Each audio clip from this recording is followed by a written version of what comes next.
RPG for You and Me presents Neon Heat, a duet actual play podcast using the Savage Worlds rule set in our custom cyber fantasy setting. Thank you for joining us, and welcome back to Caldonix. Previously on Neon Heat, Athena hits the streets for information about the Fog Karnic Zeev and Anji. She then returns to the spire to sneak the Prisme out onto the water in a handoff to a seemingly haggard Halarishi. Tuka directs their boat towards a stilt town hidden away from the prying eyes of the city proper, to find that Isaac was indeed gone. Athena and Roja make their way to Pivo, the club and courier hub where Anji is known to hang around. The two of them have a tense and angry pause before entering the club, and Athena manages to lose the one shred of respect that Roja seemed to have for her.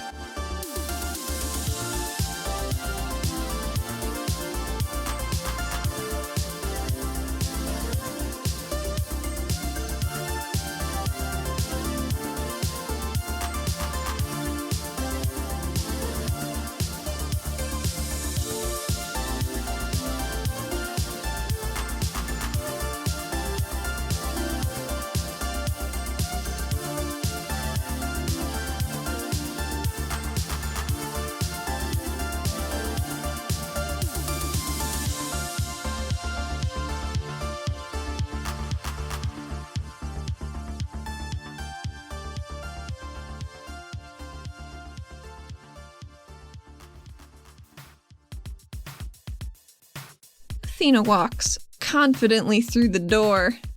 So it's a door, like if you try the handle, it doesn't open. Never mind, she confidently raps on the door. So Athena jimmies the handle first and then knocks on it. There's one of those little slide bars near the eyes that somebody pulls back. Beady green Nakir eyes with the slitted pupils that squint at you.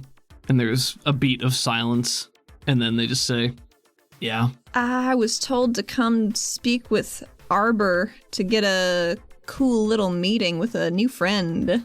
Got a job. Need it done. Slide shut. Gives Roja a sidelong look. Another few seconds of silence, and then you hear a few clicks and whirs. The door creaks open, and as the door creaks open, you can now hear, it's not like deafening, but much louder thrum and beats of music coming from deeper within. And it's dark inside, but faintly lit, so you can see there's a pathway and some stairs leading down.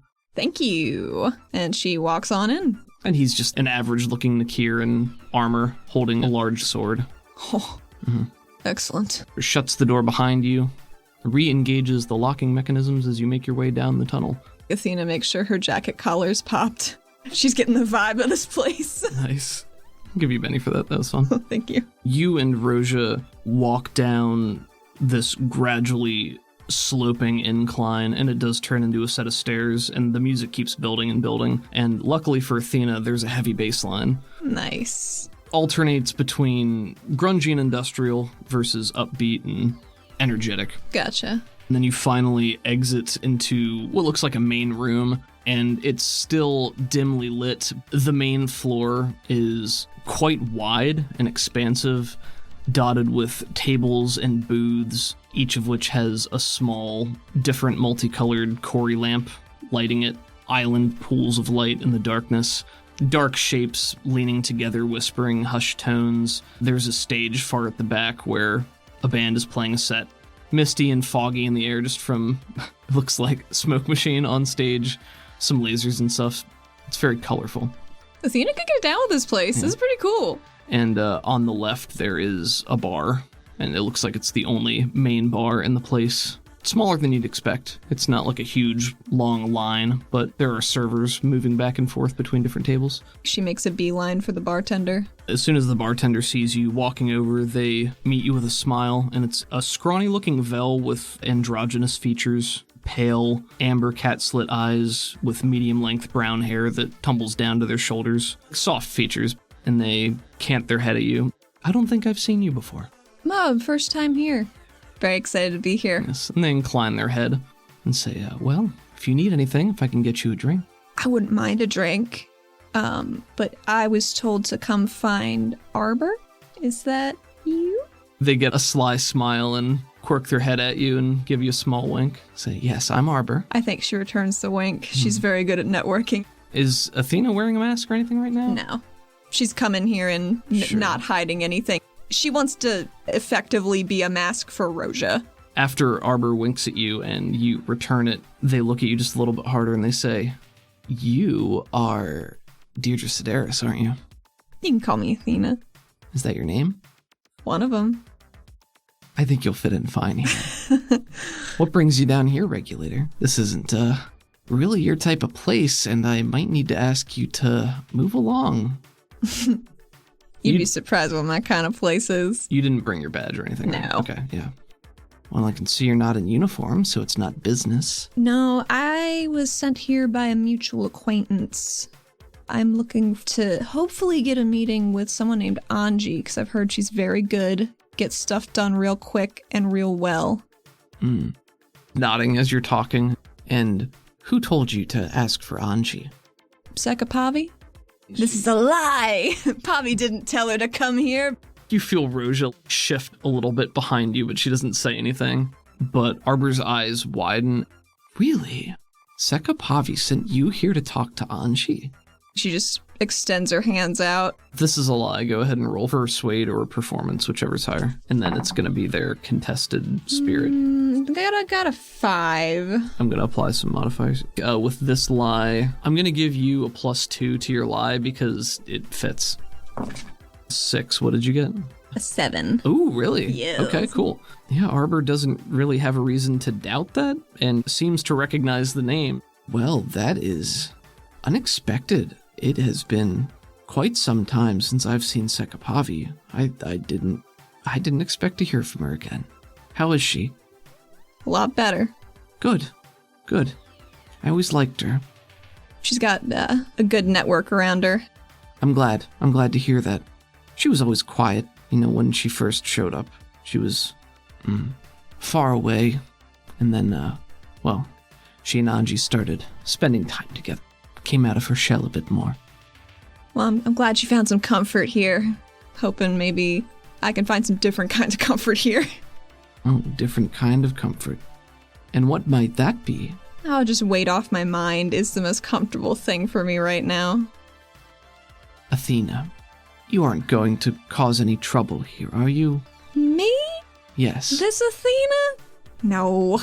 Is this a lie for Athena? No, she's not intending to cause a ruckus or anything. She's just here to talk tonight. As long as you keep me away from the hard liquors, I think everything will be fine. Pavi sent you here for Anji. Why do you need to speak with them? Pavi just said that she could handle what I needed, which is a bit private, if you understand. I understand privacy quite well. No problems there. Well, it must be quite an ask if Pavi would send you here to speak with her. Why is that? Well, they didn't part on the best of terms, as I'm sure you're aware. I don't really know a lot about how that all shook out. If she hasn't told you, then it's not my place to either. In time. She'll come out of her shell again. You know how it goes. She did the last time. Just don't crack the shell this time, She didn't like that. Well, I believe Anji is currently meeting with a client, so you'll have to wait. But I'd be happy to put you on her list. That would be wonderful. Motions for one of the servers to come over and hands them a small menu and directs them to take you to a table. This is a place of business, of culture, of trade. I won't have violence here. I won't tolerate it. So I will trust you to keep to your word. Of course. Anji is a close friend of mine, and I don't mind telling you that I will be happy to favor her over you should it come to that. I know how friends are. I give you my word. No violence. Not my intention. This is going to be a notice to see if they can notice Roja, because she has literally been standing there this entire time, right by you. 7. Wait, as the server is about to walk away, and they pause and look back. Arbor's eyes are on you, points to Roja and says, "You, take off your mask, please." Roja looks from you to Arbor, and then back to you, hand up, and presses the button to reveal her face. Oh boy. Arbor does not appear surprised to see Roja at this point, but they look back to you, Athena, and quirk an eyebrow. Your friend here is persona non grata. I trust you knew that when you brought them here. She says, looking at Roja. Roja's arms are folded and she sniffs.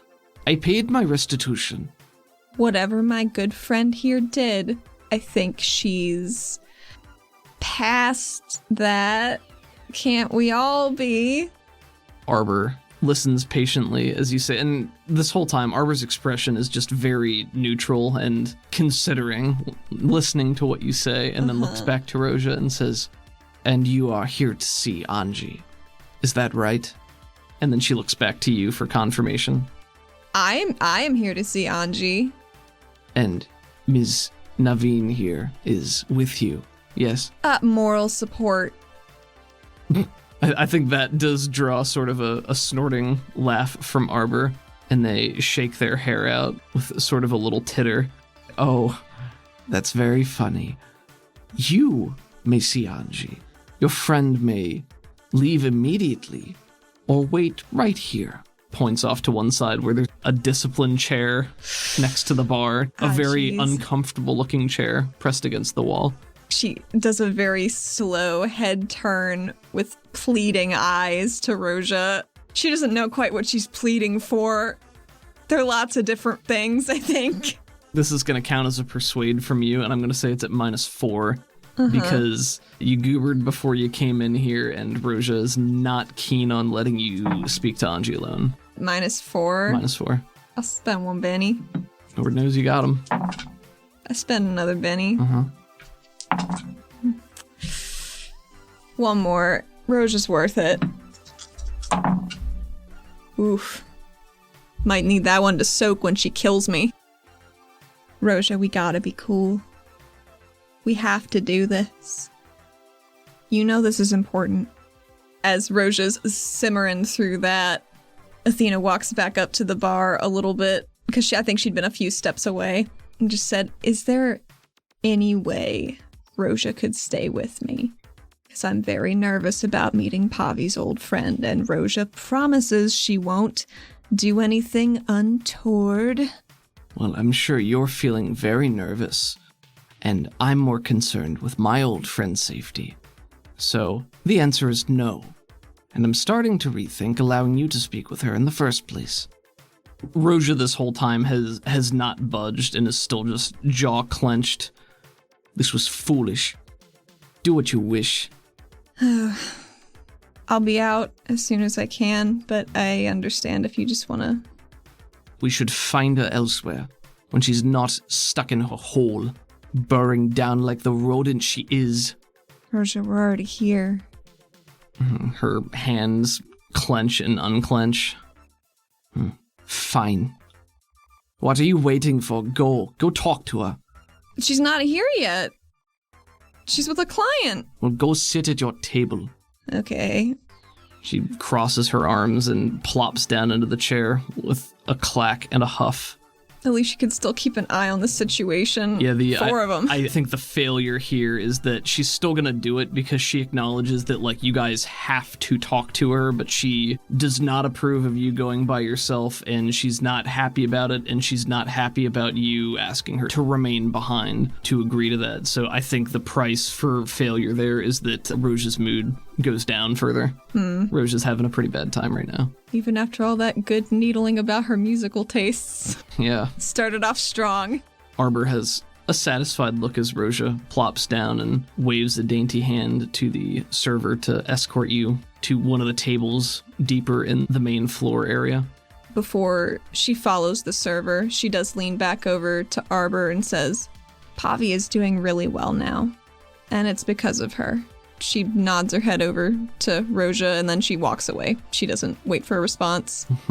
She just follows the waiter. They'll take you to a table, and, you know, if you order a drink or something, they'll bring it to you. She doesn't want to get poisoned. She's not drinking anything here. That's fair. And looking around here, there's a ton of different shady type characters. Some of them are more finely dressed. Some of them definitely look scummy, but There's not a lot of group chatter. Most of these tables are one-on-one or two-on-one or something, and everybody's leaned together talking business, it looks like. And you're probably going to be sitting here for 10 to 15 more minutes before the server comes back to you and indicates a room towards the back. Looks more like a private booth where there's like a curtain pulled. Lean down and they say, "Right this way, ma'am." Oh, thank you. They're walking you towards the curtain, and as they are, somebody walks out of it, heading in the opposite direction. Perhaps the person that she was speaking with. Are they familiar? They have a dark traveling cloak covering their shoulders with a hood that's pulled low, so I don't know that you can get any distinct features. You can see the shiny glint of a helmet underneath the hood, and they have dark traveling gear, leathers, and all you get is a sky blue filter for the eyes. As they step out, they look up and they see you, and they pause very briefly before moving past you. How tall are they? Average height, probably? That'll have to do. Yeah, shorter than you. Like, they're shorter than you, but nothing about their height stands out in a significant way to you. You've met plenty of people of this height, let's put it that way. She takes a deep breath and enters into this little booth. Well, you push into the booth, and much like the club outside, the interior is bigger than it appears from the outside. So the curtain leading into what looks like a normal-sized booth at a restaurant is actually a small hallway that leads further back into a much larger space. There's a short set of stairs that leads down, and as you walk in here, the air is hazy, much like it was out in the club, but this room is just dotted with furniture. It's a furnished-looking area. There's a hot tub in one corner with shifting flow of neon. Instead of water, it looks like it's Cory. So there's just liquid Cory pooling in this hot tub. Comfy looking couch. There's a workbench on one side with just a bunch of parts thrown about. A little mini bar even though there's a bar right outside. I don't want to walk the whole way. It's a hallway. Right. A nice wooden table in the middle. It's worn, but it looks like real wood from the surface, which is not easy to find. Impressive. There is a form standing over at the bar, pouring things together, mixing things as you, let's say you're at the top of the stairs when you enter. She would like to enter not as clompily as usual, a little modicum of stealth. Like trying to sneak in? No, just being quieter when she's walking down the stairs. Okay. Just scuffs the last step as she's going down. Yeah, or there's a creak from the leather of your boots or something like that. And they speak to you before they turn around. "You know, I was surprised to see your name on the manifest. I expected to see you sooner or later, but maybe not sooner." Why's that? "I heard Pavi talk about you for so long that once you showed back up in the city, I knew it had to happen. And then she showed up out of nowhere. After years and years." She's pouring herself a drink. "Do you want anything?" I'm okay. "Suit yourself." Takes the glass, which seems to be the same hue as the Cory in the hot tub, pale blue. Takes a few steps closer and you get a better look. The form in front of you now is an average height, an athletic build. They have tawny skin. There are faint veins of purple light running underneath their skin, occasionally more visible patches of glowing circuitry scattered across their body. They have delicate but hard facial features with a strong jaw, and their hair is purple with electric yellow streaks. The left side of their skull is clipped short and feathery, and it swoops over to the right. Their eyes are human in appearance, with irises of that same shade of purple, accompanied by the telltale glow of the arrow. And the pupils are a near black purple, but they also seem to slosh and shift like orbs 3/4 full of liquid. The very last thing you notice is that her features are kind of familiar. They're like Pavi adjacent. Huh. Like, she doesn't look like Pavi, but she looks like she could be Pavi's cousin. That's weird. And she steps a little bit closer so you can see her clearly and takes a very pointed but dainty sip of her drink, slurps it a little bit, and goes, "So, what can I do for you?" Oh, I'm hoping some very good work. a very self-satisfied and languid smile when you say that.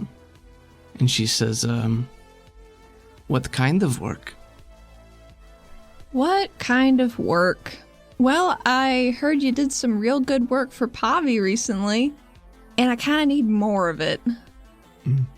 She takes If you're not too busy, I mean. She takes another sip and starts walking further into the room before plopping herself on, it's like a love seat, like a 2-person couch, plops herself into that. It's around the wooden table. Okay. And she leans into one corner of it and puts her legs up on the other side, just laying across it, Power move. cradling her drink as she sits. I am always busy, but Pavi indicated that you might need more of my expertise. I just wanted to make sure that's what we were talking about. Oh, yeah. Of course. Why else would I be here? That is a fun question. It is, isn't it? Takes a sip, staring at you very pointedly. Hmm. Can you roll me a notice? -2. Yeah. That's an 18. She's sitting there sipping her drink and staring at you, and it's slow and it's subtle, but her facial structure is shifting a little bit. That's weird. She won't say anything yet. She would like to cast empathy, though. She just wants to get the lay of the land with this lady. Sure. 4. It's a success, so you get a +1 to your social interaction rolls. I'm counting on it. Yeah, just make sure you remember to apply that bonus. What are you looking for here specifically?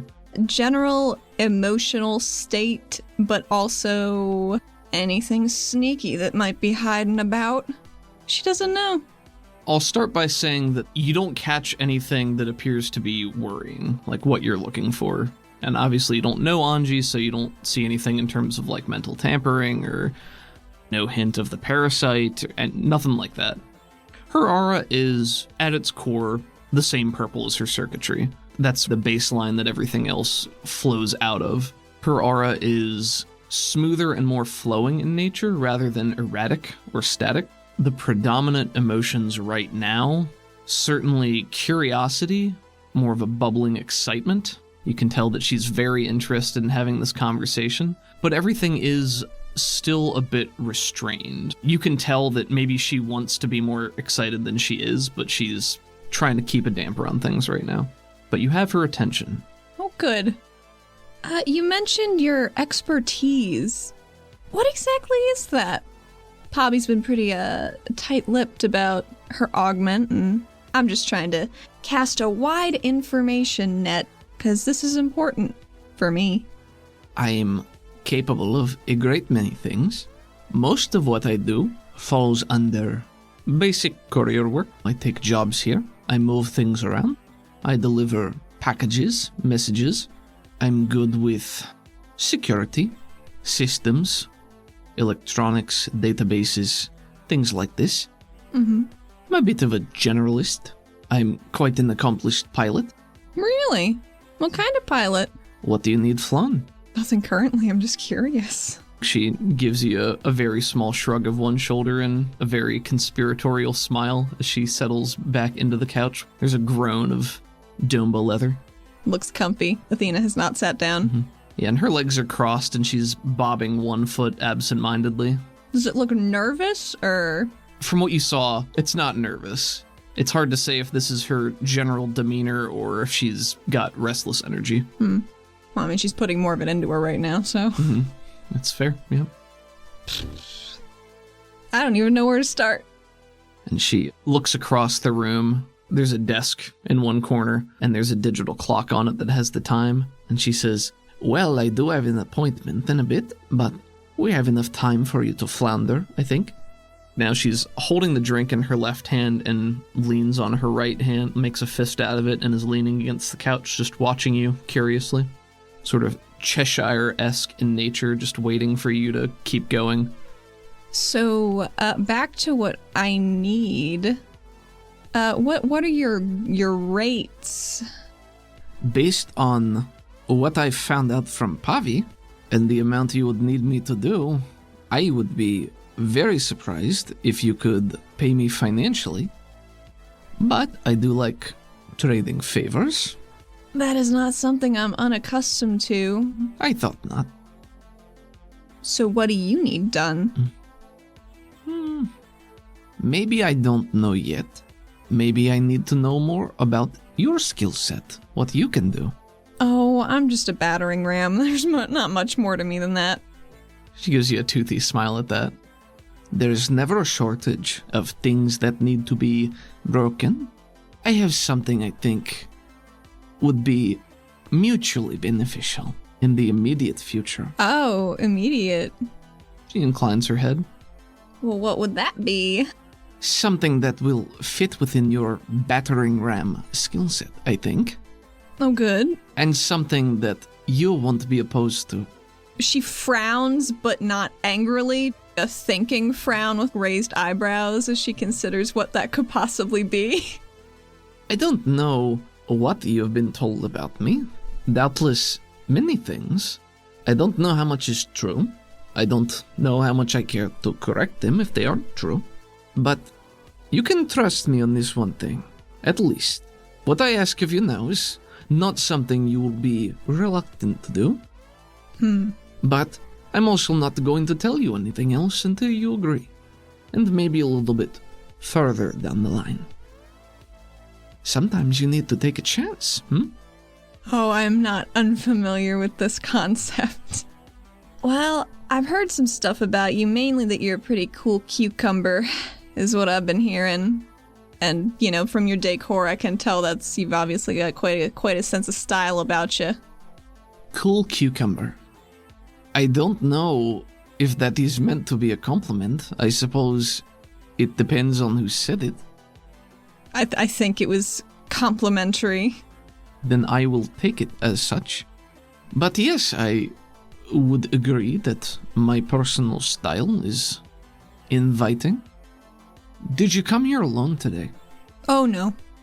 I already knew that. I just wanted to see if you would lie about it. I have no reason to. Well, everyone has a reason to lie.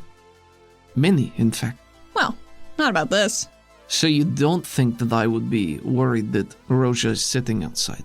Not after she's already been kicked out once. That is fair. And she's sitting in the chair. Yes, the punishment chair. It didn't have a plaque on it, but I assumed. That's what I call it. So, she must not be very happy to have to wait out there. No, she's not. She's taking a sip. Can you blame her? Can I blame Roja? Looks away in thought, taps her chin once, and says, I suppose I could. Mostly I don't care. As long as she isn't causing more trouble for me. She can stay in her lane, live and let live. I have a problem with people who think that they get to make decisions for others. Roja thinks that she knows best, and that all of her friends need to know it. That is why she does not like me, because I don't care what she thinks. Do you think you know best? I think I know what is best for me, and I think it is everyone else's business to figure that out for themselves. I think that's good self-knowledge to have, quite frankly, and I wish I would have learned it a little sooner. Better late than never. Anji's staring at you, and one of her two eyes shifts from the purple coloring to something more like an opalescent white. As she's looking at you, and it lasts for a couple of seconds, and then it goes away and reverts to its normal color. Your eye's doing a fun thing there. What's up with that? Just checking. Checking? Checking you out. Seeing what you've got hidden. I don't think I have anything hidden. I think she physically pats herself down. I didn't find anything. She puts her hands out. I'm just here to chat. I'm not... People think I'm very aggressive for some reason. But generally, I just want to have a nice time. It just usually is decided for me. I think that's really what everyone wants, to have a nice time. But most are not so good at balancing that act. How is Pavi with that? I think it depends on her mood. She can be quite rambunctious. I heard you came back after you two split to ask her something for help, maybe. What was that about? She arches an eyebrow at you and says, If Pavi hasn't told you, I'm not going to tell you. That is my past as well as hers, and not your business. At this point, she's just trying to get, like, a vibe for how, like, what kind of person she is. Like, if she would just put all this stuff on Front Street. Mm-hmm. She just doesn't know. Sure. So this job, would it conflict with my day job?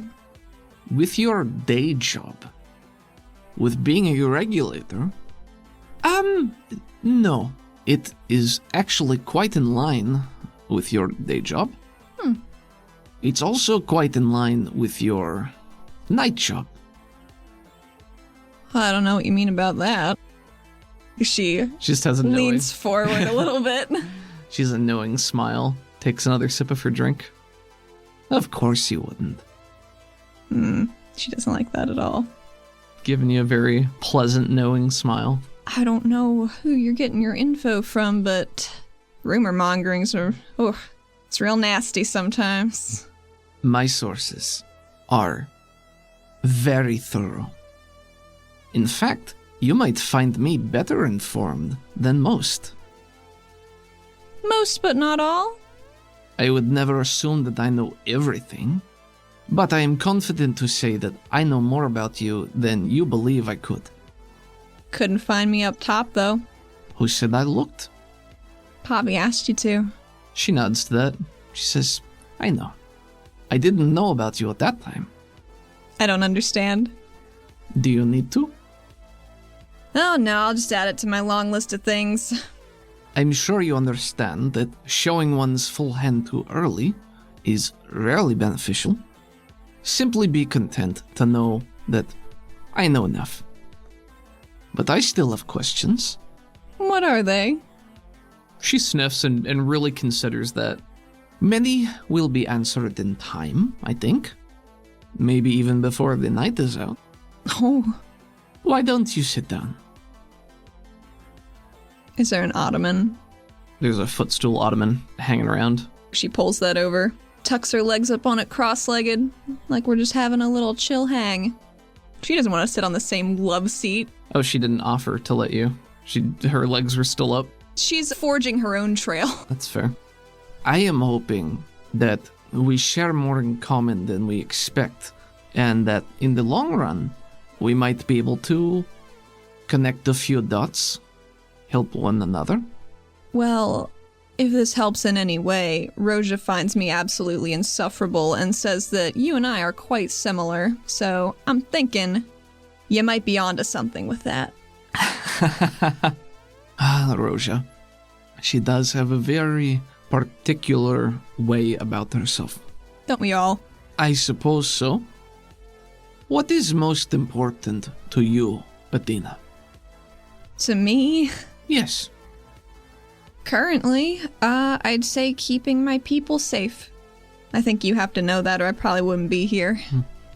And she nods in understanding. She's looking off to one side of the room. Maybe there's like a little Corey lava lamp, probably reminiscent of what you've seen in the Heads of Regulation office. Orange liquid with the red crystals and green bubbles floating through it. And she's watching it with a somewhat faraway expression, and she says, Yes, I understand this point well, actually. And who are your people, Athena? Oh, my team, my friends, my family. You know. Pretty standard answer. Sorry, it's not more interesting. No, that's all right. As someone who has spent, sort of has a deadpan expression and says, substantial amount of time on the surface and returning to the city now amidst all this strife and turmoil. That is what I was going to say. Yes. She taps her head and then points between them. She has sort of it's surprise. It's not quite indignant. It's like begrudgingly surprised. Like, maybe she can just annoy Anji. That is what I was going to say. And you are, I trust, familiar with these wardens of the cult as they attempted to kill you recently? Yep. Pretty familiar. What do you think of them, aside from the fact that they tried to kill you? Do you agree with their views? Do you feel that the toppers need to go away? That being militant is the right way to go about it? That's a tough question, and it's one I've been thinking about a lot. I don't know if militant is the right way to go on either side of this, because that's just going to escalate everything. But they've obviously got some problems they need to sort out, and I want to help. I understand the goals that they've put forward, publicly, but I also think there's someone else stirring the pot, trying to take advantage, and God, I want to find him real bad. She nods to this, a small smile, pushes herself to her feet and walks over to that desk, pulls out a clipboard with a sheet of paper attached to it. Where there is ideology, belief, there will always be people who want to take it, to twist it to their own devices, their own uses, to put themselves above others, distort the truth, change things, to make the people, to make them into puppets. Subterfuge, smoke, and mirrors. The people, I think, have the right to feel this way based on how much their city and their lives have changed, but they are being corralled into something they do not understand by those who would abuse them. I gotta help somehow. I gotta help, and I gotta help fast. She nods to that, looking down at the paper. Good. And then tosses the clipboard to you. In this dramatically appropriate circumstance, roll agility.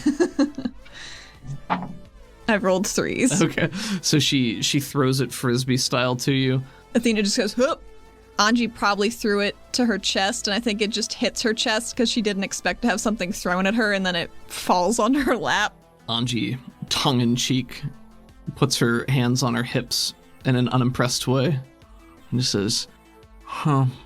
I'm off duty. I don't have to be on.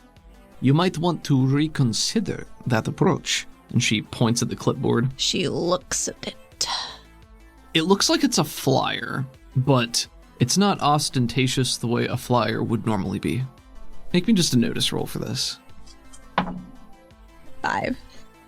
It's got a logo that is a crisscrossing series of lines that just seem like they're thrown together in a... It looks kind of like if you were looking at a street map. Oh. It's just lines laid over, and around those lines is a shield. The lines and the shield are this blood red color, and at the bottom it says Ali Sahir. At the top it says Wardens of the Called. Where did you get this? You see, they're in the middle of a recruitment drive. Oh, good. So, if you see any of these, fucking burn them. She raises her eyebrows just a little bit to you and says, and why is that? This is an important piece of information. Yes, it is. We can use it to track them. Anji, I'm going to tell you a little secret that I trust will remain between us. New friends, as it were. Her smile widens and she leans in a little bit, putting one ear towards you. Something with these flyers, I've seen variations, is eating its way into people's brains, making them viable hosts for... we don't know. But I'll tell you what, if that fog goes off again, there might not be anyone left in East City if people keep looking at these. She listens with furrowed eyebrows as you relay this information to her, nibbles at her lip, paces around the room a little bit. You know how to work outside the law. You say that very certainly. Some of the pretense is now gone after you've relayed this to her. Yes, I am quite certain. Artemis. Cool. Holds her hands out to the side. Yes, my sources are quite talented. Well, other shoe was gonna drop eventually. Someone was gonna find out. True enough, but I'm not here to blackmail you. Oh, good. Although I could. I mean, that's a two-way street, huh? Yes, I suppose it is. I don't need more trouble. Neither do I. Exactly. I just wanted you to know that I know who you are. Well, it makes me feel a little better. Does it? It shouldn't, but... She takes a few steps closer, so she's looking down at you right now. Her purple eyes, which when you're standing closer, you can tell that they're more robotic. You can see just a little bit more, and they do the equivalent of dilating. So there's a rotation in the pupil, and it widens a bit. and she says, "Take solace in the fact that you don't need to hide yourself from me." How long have you known? I don't know. 2 years, maybe? You didn't tell Pavi. No, I didn't. Why? Granted, I wouldn't have come back if she came to find me then. Roll me a persuade. This is going to be at -2. So a net -1. Net -1 with your bonus, yep. I'll Benny that one. Okay. Come on. 4. 4. She considers you for a moment and says, Because someone asked me not to. Who? As I said, I don't reveal my sources so easily. But what if the source is a mutual acquaintance? That may be. But it is still not my place. I could always just ask them later. That seems preferable. Bit of a runaround, another thing for me to remember and probably forget to do, and then it'll come back and bite me in the ass far down the road. But we're all doing our best. Needless to say, it was a decision born of necessity. Or so I am led to believe. That's fine. I think she's more relaxed now. Mm-hmm.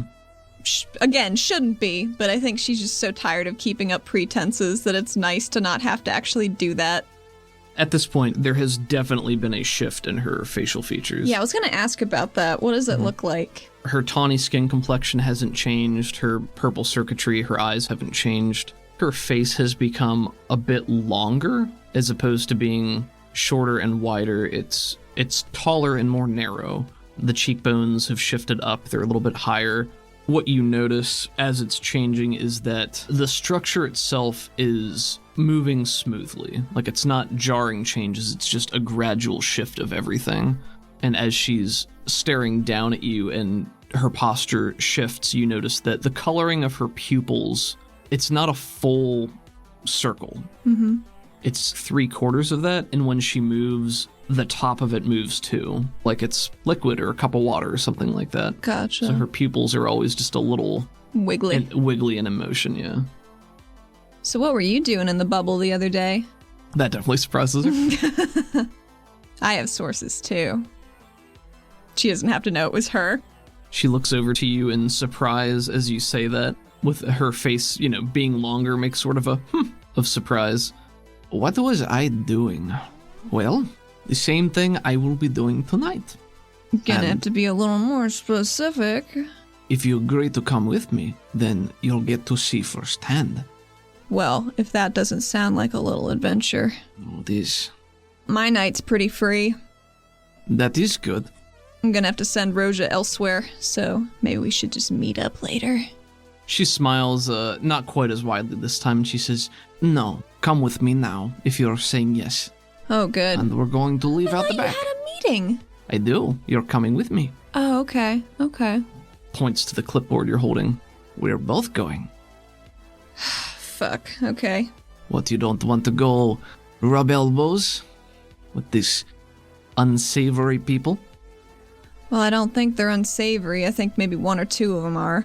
You're likely correct. If that's the case, I'm almost assuredly going to get shot or stabbed by the end of this night, so I wouldn't mind having my doctor along for the ride, if I promise that she will be very chill. Anji looks back to you and she considers you for a long moment. And you then, have my word, as a Pantheon owner. No. Very trustworthy. No. No? You come with me by yourself if you want my help. This is the deal. I don't need Roja. I don't want her around me. This is mutually beneficial. Consider this a test run for you. I want to see what you do, not what Roja does. And besides, I can only get the two of us in. It's a +1, you see. Well, let's go. Borrowed this invitation from a third party. The third party?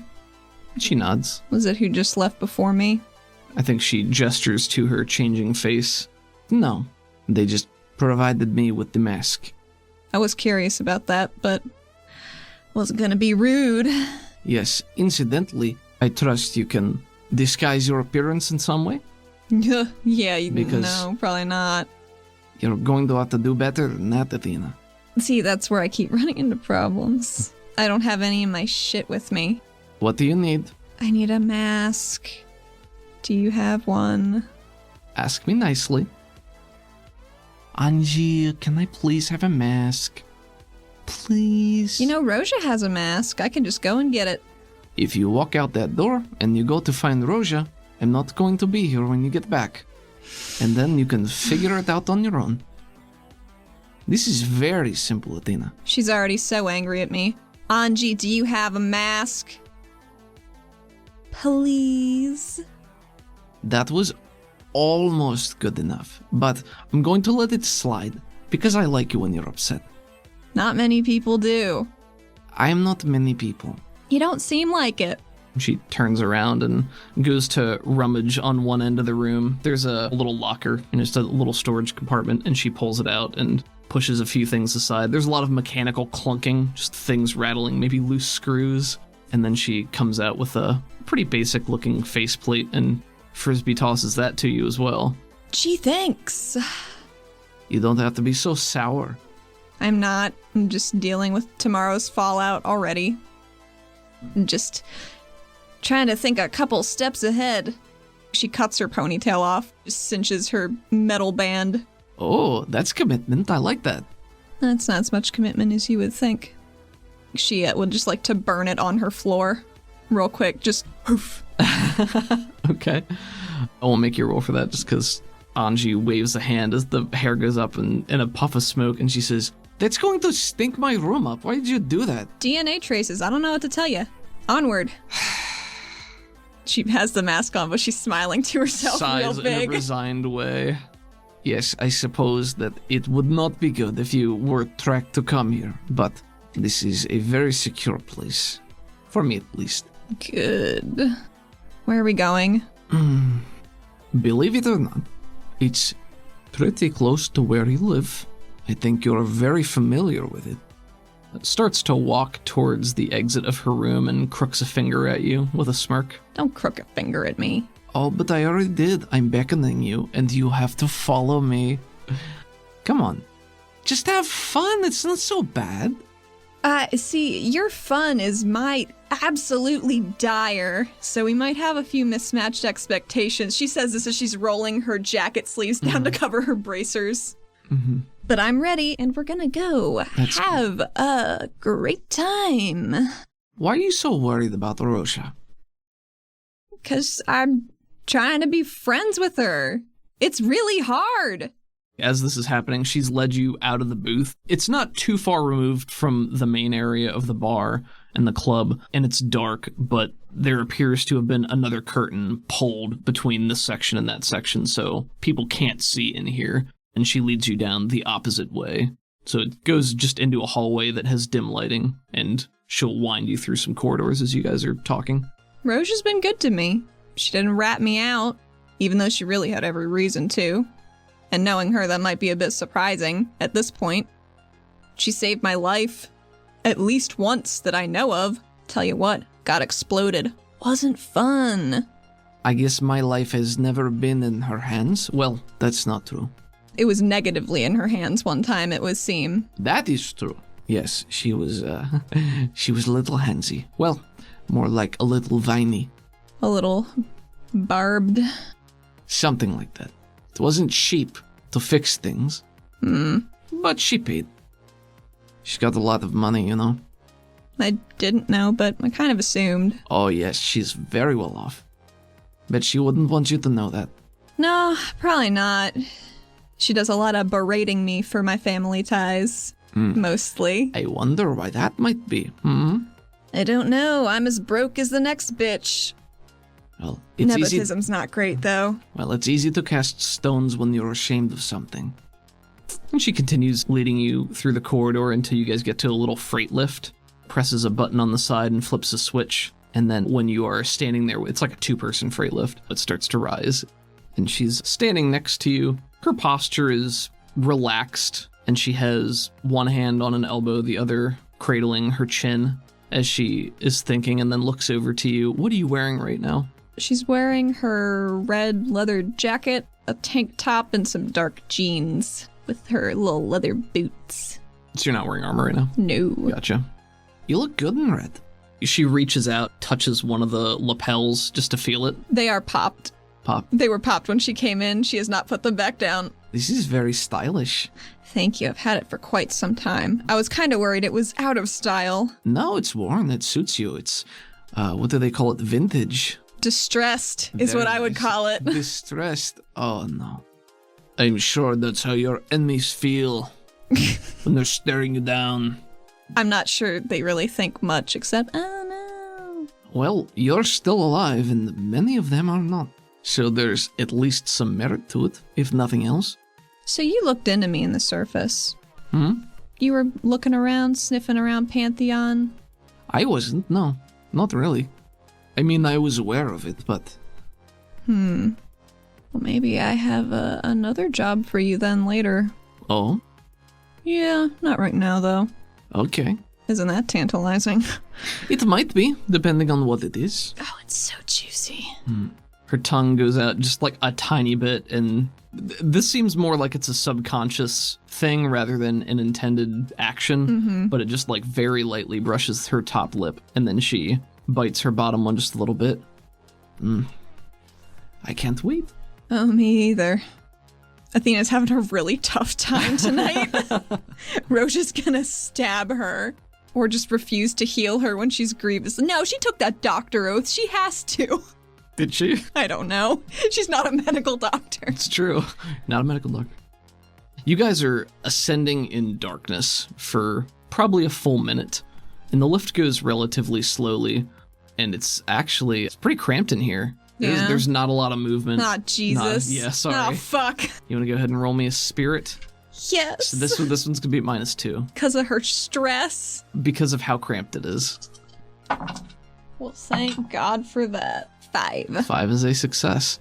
So you're riding this lift, and the corridor leading here was also relatively cramped, so maybe it was a continuation of that. But you get on this lift, and you and Anji are standing shoulder to shoulder. There's a little bit of breathing room between you, but the walls all around you are only big enough for this lift, which is maybe like 4 feet by 6 feet. It's pretty small, and you guys are just slowly trekking up, and it starts to go up almost at an angle, so you it's feel weird. the walls shift a little bit.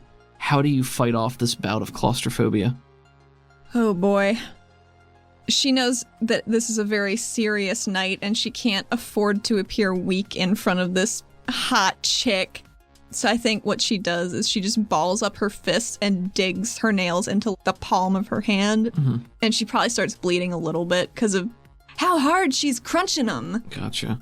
Yeah, it's dark in here, except for Anji. I mean, you're standing next to Anji, and depending on how she rotates and stands there, the only light here, aside from maybe 1 or 2 on the lift itself, are her glowing purple eyes and circuitry. So it's sort of like a weird glow-in-the-dark skeleton almost, with parts of it interrupted by the clothing that she's wearing and her body facing away from you. But then there is a hatch that opens above you, and the lift continues up and comes to a stop, and it's a little alleyway with buildings all around you, so there's no real way to tell where this is.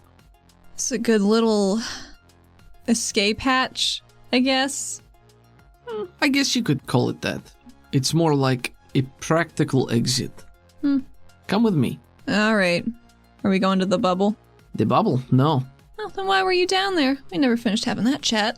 But Oh. it seems like we're going to be walking, so... And she's leading you down the alleyway, and the hatch behind you is closed, and now it just looks like regular street. Oh, well, as I said, I was doing much of what I'll be doing this evening with you. It's just wherever the job takes me. Anji, if you're leading me to be killed, I'm going to be very put out. I'm not leading you to be killed. I wouldn't need to lead you anywhere to do that. Maybe I wouldn't even be able to. I don't know. I am passingly familiar with what you can do. Maybe a little bit more than passing. Everybody picks up some new tricks. True. Adaptability, growth, enticing traits. Sure are. Leads you down the alleyway, and you come out onto a street, and you're a couple of blocks away from the club, still in East City. And she leads you down the street to eventually what is a small storage garage. And she walks into this open-air garage. It's probably like 2 or 3 floors with parking and stuff like that. And she continues leading you up there until you get to a hoverbike. Gotcha. Maybe sometime I'll show you one of my special rides, but this will do for now. I'm quite ready to be in the air again. Sounds good. As a heads up, there was a word at the bottom of those flyers, and I do not recommend that you say that word out loud at any point if you value, staying alive or your sanity. She quirks a brow at you. Why is that? It's dangerous and it's hurting people that say it, so, I'll keep that in mind. Thank you. You're welcome. And she straddles the hover cycle, looks over to you, quirks an eyebrow expectantly. Obviously, I'm getting on the bike. She says to her as she gets on the bike, obviously. Yes, she has a smile as she knows that you don't have a choice there, and then lets out a throaty laugh. You can hold on to me if you want to. Nah, my thighs are very powerful. I'll just hang on with those. Her thighs, I want to state, are not good. She skips every leg day, and she hates doing stairs and running. Well, suit yourself. Ignites the bike to life. The thrum hum of the motor lifts you guys up into the air and begins to move away from the structure. And she says, "It's not very far, don't worry." I mean, nowhere down here is very far. That's true. And she's piloting you guys through the air, heading in the direction of your apartment, actually. She's going at a leisurely pace, I think it would be fair to say. As you guys are passing over one of the canals, she guns it and then does an abrupt barrel roll. Motherfucker. So, God damn it. what do you do? I'll tell you what she does. She's gonna deform her bike a little bit and make metal handholds for herself. And she is staying on the bike. Okay. I think I'm not it's going to like- make you roll for it Okay. if you do that. I think that's... I was actually- imagining something like go up her arm, like where her bracers would be, to give her like a solid grip behind her. What the wheel well would be, but it's not because the quarry cycle, so it doesn't have one. But Right. That makes sense to me. Okay. Then yeah, I'm not going to make you roll anything for that. After she does that, she glances back to you and sees that you've made these metal sleeves out of her bike. And what had been sort of a chaotic grin falters a little bit. And then her expression is more like, all right. Just like, fine. Not gonna get rid of me that easy. I wasn't trying to get rid of you. Athena does not respond. Guns it again. You guys soar further through the air, and she brings the bike to a rest on a building. Looks like it's only 2 stories tall. There's a fire escape. Okay. It's right by the market on the other side of the bridge from your apartment. Okay. So you're very close. And she gets off the bike, kills the engine, not in that order, Well, why not? looks back to you. Are you ready? It's hard to be ready when you've been so absolutely coy about what's waiting for me on the inside. You said you already been to one of these. I didn't say that. Oh, you were doing more of the same. Gotcha. You're drawing your own conclusions before you know the whole story. There's a reason I'm not an inquisitor. That much is true. Very well. So, we are going to crash this recruitment drive.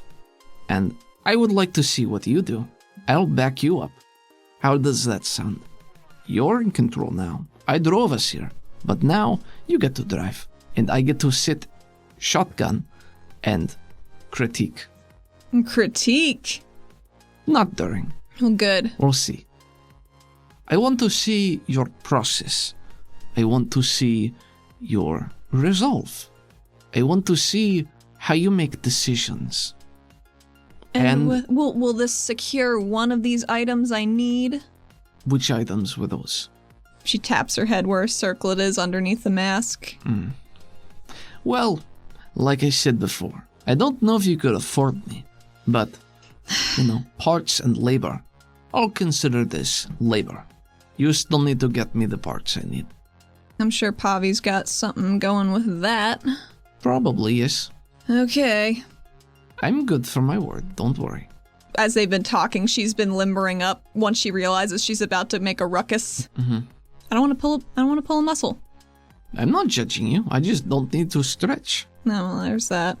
I would like to state she never fixed her bike. It still has, like, the extended metal antenna-looking things on the back of it now. You're going to fix this, right? Oh, of course. Not right now, though. I gotta save up my juice for rabble-rousing. Sure. Just to be clear, I could fix that. I just don't want to. Sure. Me either.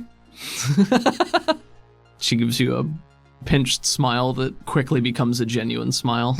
Just let's go. All right. Her face is now distinctly different. Like I said, more angular facial structure, same color skin. You know, I walk into that room and you had a face that looked quite a bit like Pavi. I thought you were just turning into me to psych me out. I could. I thought about it. I'm glad you didn't, for whatever that's worth. Well, you're very pretty yourself. There are things I might work into the design. Well, I guess this is as open source as it gets. She just walks away. I don't know where I'm going. You don't know where we're going. Where are we going? Down first. You guys hustle down the fire escape. Yep. And she says, it's at the back of a little shop called Scone Alone. Oh, god damn it. Yes, I know you were doing some work there a little bit ago. I was. I love those scones. Well, I don't think the scones are causing any problems. We don't know that, she says with flapping hands. She laughs and follows you. There is a password to get in. Oh no. Can we sneak in with other people? Unlikely. Don't worry. I'll take care of this one.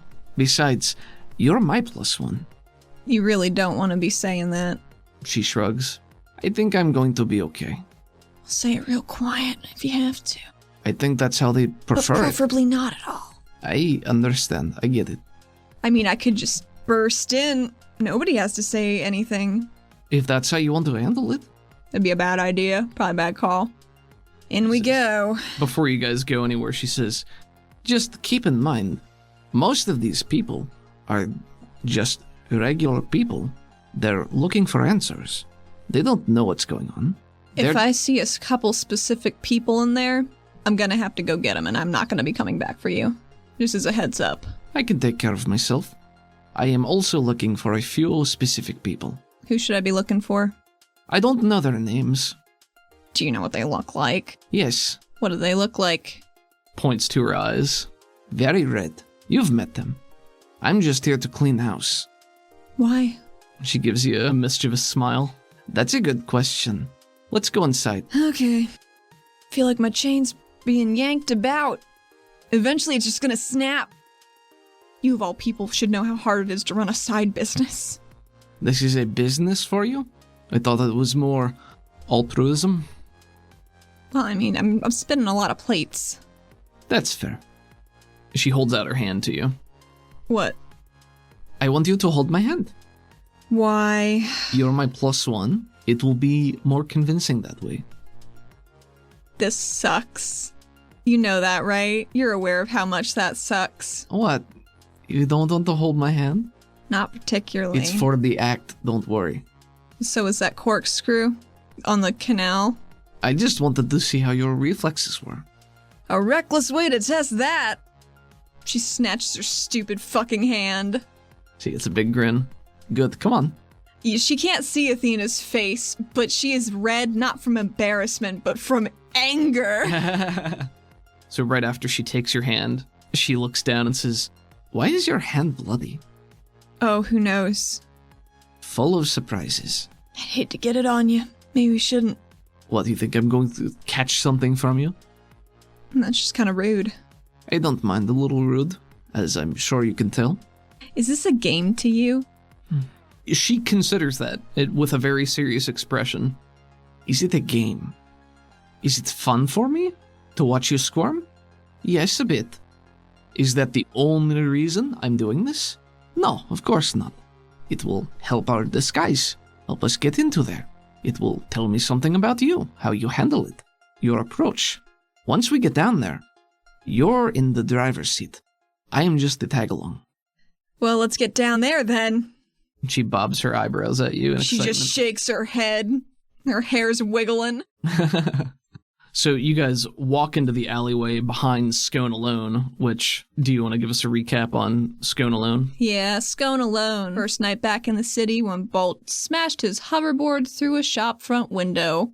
That was a bad time, so they went back to fix it up before their disaster night at the casino. And she fixed it up real good. Bert seemed like he had a real good night. You disappear down the alleyway of the dinky-looking shop front. Anji takes a quick glance or two around and then points over to a long spot on the wall where there appears to be one of those eye-sliding looking slots. Yeah, one of those. It's called the seeing hole. And she says, "Here we go." Anji, she unfolds the paper. Maybe she'd fold it up and put it into her pocket, but she pulls it out and goes up and wraps on, it's like a stone wall. So the wall is made of stone, but there is still one of these little eye slits in there. And she knocks on the wall. It's a very solid sound, and there's a pause before the slit opens. Beyond, it's just darkness, and there's a shrouded figure that stares out, saying nothing. She holds the paper up and rustles it, and the voice beyond just says, "Password." And she says in a different voice, "Ali Sahir."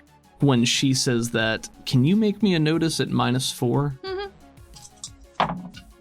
Nah. No? Okay. There's another pause before the slide goes shut. A seam appears in the stone wall, creating the outline of a doorway that opens inward, and beyond it's darkness with faint lights that lead down a corridor. How does hearing that does that do anything with her purple? Because it was scared of it before. It was. I think you still don't really get anything from that. So let's talk about this really quick. For all intents and purposes, Athena, the feedback from this purple has been minimal to non-existent since your time on the island. So there have been a few times where you've tried to actively reach out, and you got responses sometimes, I think. And then there was one time after meeting with your grandfather where it sort of perked back up. Yeah, but that was about it. Does that sound right? Okay. This will just go along with your failed notice roll before, but maybe when you hear it, there's a very faint stirring deep down in your chest or your stomach, and you're not sure if it's just you having to hear it out loud or if it's related to that. It's hard to know. So you walk inside. The form off to your left, their head is covered, and they're wearing some sort of white cloth regalia, it looks like, but I think in passing you don't get a very good look at it. I'm sure she'll see more of it downstairs. Possibly. Inside, it's a hodgepodge stairway made of stone that leads pretty directly underground, a pretty steep incline into a surprisingly large chamber. So I think down here you're not immediately suffering from your claustrophobia in the main area. The scent of dank earth is predominant. It's chillier down here, and there are maybe 24 individuals scattered around this chamber. Nearly everyone has their face covered just like you. Anji seems to be one of the exceptions who's willing to have her face uncovered. It's not her face, is it? There are seats made of stone and earth dotted around the room, benches, and there's a small dais with a podium reminiscent of when you had your press conference. In most gatherings, there's chatter, small talk, hushed whispering even. Here, it is completely silent. Ooh, that's bad. Yeah, the people are here and they will shift, and there's looking around. You know, they're not still like statues. They're looking around at other people, but nobody's really talking. Athena's fucking tense. She picks a seat so she can have a back up against a wall. I don't think there's anything against a wall. I think whatever's closest to the back. Yeah, let's say the seating here is pretty much all benches made of stone and earth that are lining the center of the room so that you can sit near the podium or in front of the podium, but there is a clear amount of space between the benches and every wall. So you're forced to be in the middle of this room if you're sitting down. Does she see any Karnak tails that are blue and green and mottled? Go ahead and make me a notice roll. -2 for it being dark in here. 4. You're taking a look around. It looks like there are probably some Karnak. You can definitely tell under there. Not every Karnak has a tail. There are some that do have tails here, and I think the easiest way to tell that is because they're wearing overlarge cloaks that make them look a little bit more hunched and lumpy shaped under there. I understand. But yeah, you can't really tell. By design. Their design, not mine. So where do you guys sit if you have a choice? As far back as possible. Okay, being a cool kid. I got it. And she's being a tactical kid. You and Anji take a seat at the back of the room, and several minutes pass in continued silence. Is there anything you're trying to do at this point? Trying to fix her eyes on any possible exits, because she's now in a kill box, unless there's an additional one. Sure. So in this room, let's talk about this room for a second. I already told you there's benches, there's a dais, there's a podium. Mm-hmm. Everything else, all the walls and stuff, are dirt and stone. This clearly was not made as a permanent installation. Yes. It's actually similar to when you guys brought in the stone shaper. The stone shaper. Yeah, it's very similar to that. So makes sense. Probably temporary. Aside from the tunnel that you came down, there's only one other door that is in the back right corner of the room on the same side as the podium that goes somewhere else. So there's one other door. Okay. But that's it. That's all she really needs to think about right now. Otherwise, you're just hanging out? Yep. Waiting. I guess she's still holding her stupid hand. Anji is still holding your hand in the dark, trying to look at the marks where you pressed your nails in, which made the blood run. But several minutes later, she gives your hand a quick squeeze to indicate that something's happening. She snaps her head up. So the door at the far end of the room opens and two figures come out. They're all in mostly dark outfits, and they have these white tabards, cloth that goes from their shoulders down to their knees and bound at the waist. One of them is clearly taller than the other, and his posture is a bit lumpy on the back, but he isn't quite hunched over. He just looks thicker than he should be. And the tabard has the same symbol on it as the flyer that you guys brought with you. A bunch of crisscrossed lines, which from your memory and what you've seen, you know to be an extract of what was on the papers that you found. The flyers that you found ages ago. The same shield around it, it's all bright blood red. It's a darker shade than the Arbiter's badge of office. So the bigger of the two forms moves to walk to the podium, the smaller of the two stays off to the right side of the dais, closer to the door that they just came through, and there's a motion behind you as the person who had been up at the door enters the room by that hallway and is just standing by that exit. The main large form walks to the podium, and he does have a faceplate on right now, with dark slits where his eyes would be, like a gray steel. Okay. The rest of his head and neck are not covered, so you see that he has light purple skin tone with dark hair. And he stands at the podium, puts both hands on the podium, and looks around the room. And everyone hears now, there was a shifting in posture. Everybody sits more upright. Everybody's looking at this person before you. As people are shifting and maybe making a little bit of noise, just even with the change in their posture, she leans over to Anji and whispers, "You get the one by the door." Like the door or the... The one that they came through. Okay. I think you can... Because there's only one person there. Sure. And there are two on the dais, I assume. There's one on the dais. There's one off to the right of the dais. Rectangular room, 2 rows of benches. There's a dais with a podium. From your perspective, to the right of the dais, in that corner on the far wall, is the door that they just came from, and directly across from that door is the corridor that you just came down. The left side of the room, there's nothing there but space. The figure in front of you puts both of his purple-skinned hands on the podium and looks around at the congregation before speaking. "I am Brother Lumen. We gather today because we share a common cause. We love our city, our home. For too long, we have been forced to accept those we do not wish to harbor." And he starts to go into sort of a monologue, reiterating many points made by the image of Zimian Krell at the press conference not too long ago, and he continues to speak for several minutes. "I know what it is to be forgotten and abandoned. I have kindled my light, and now I'm here to kindle yours. The flame of Caldonix and her people. I know you all feel so helpless, so lost, but we are together. We are brothers and sisters. We must look out for one another, raise each other up." Athena's nodding sagely. She gets it. She's here. She's part of the group. Yeah, and that's, being echoed around there. Not everyone with the same fervor, but I'd say, like, out of the 24 people here, Probably 15 to 20 of them seem actively engaged in this. There are a couple sitting more idly by, one or two whose posture looks more uneasy or skeptical even at this point.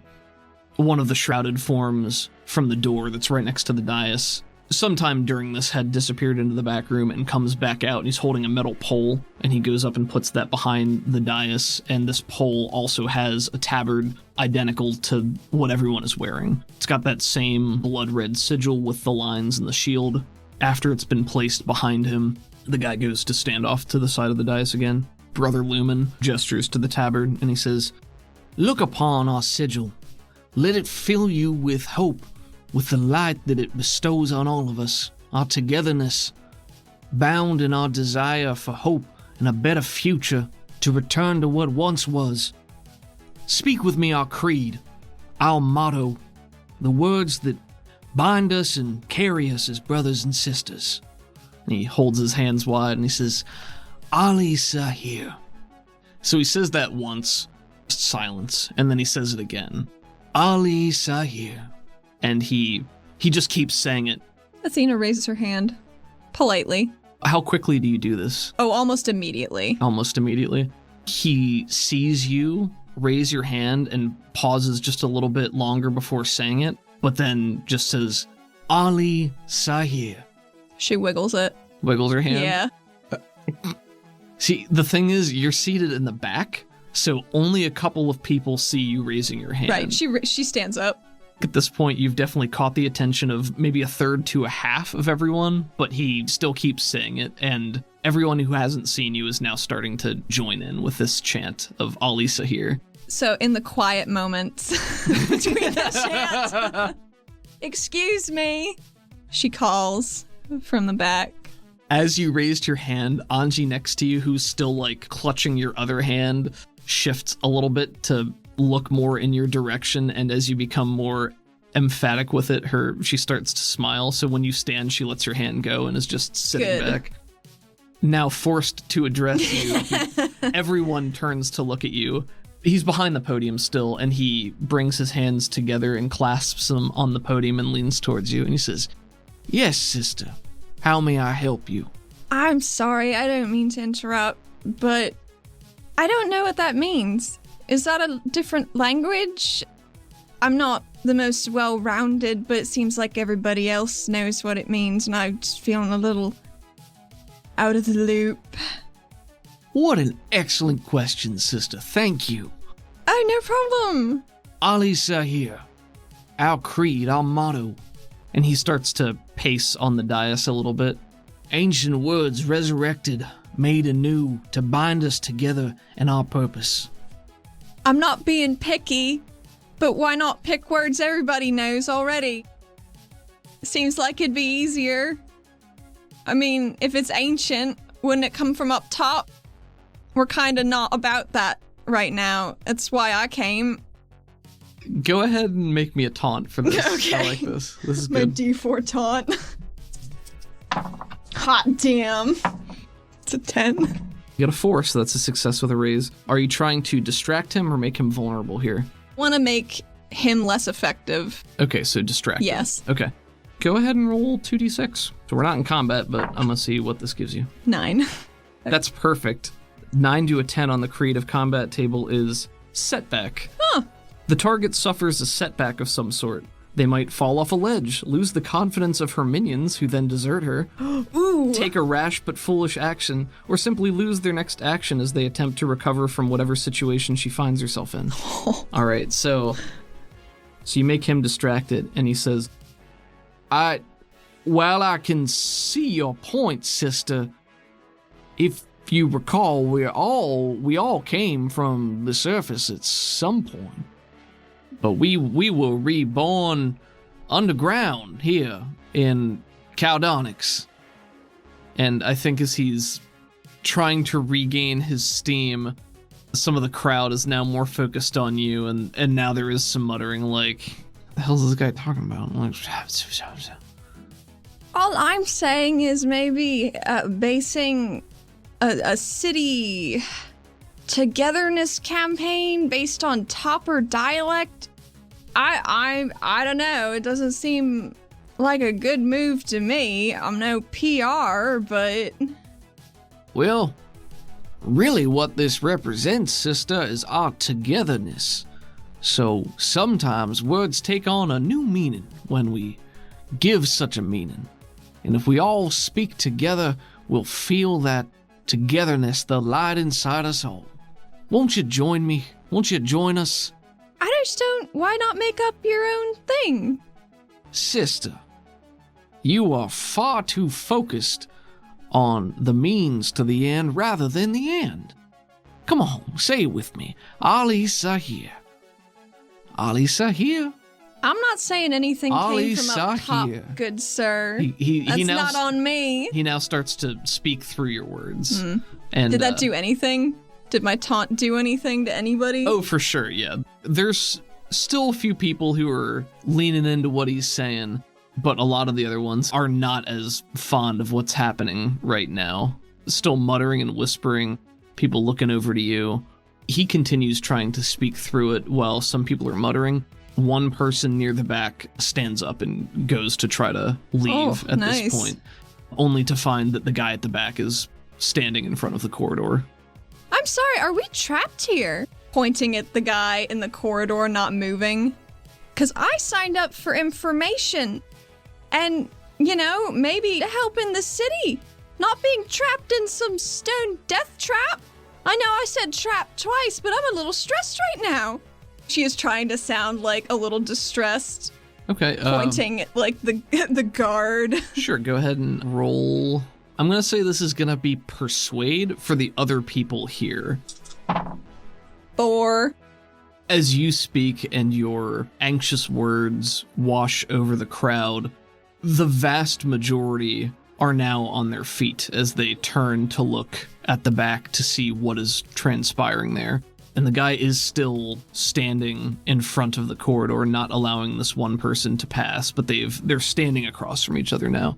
And Brother Lumen, his posture shifts a bit, his hands clenching the podium tightly. Sister, I have reasons to doubt your intentions. You have come here, a place of togetherness and brother and sisterly comfort, and are simply trying to rile us up. Are you a topper?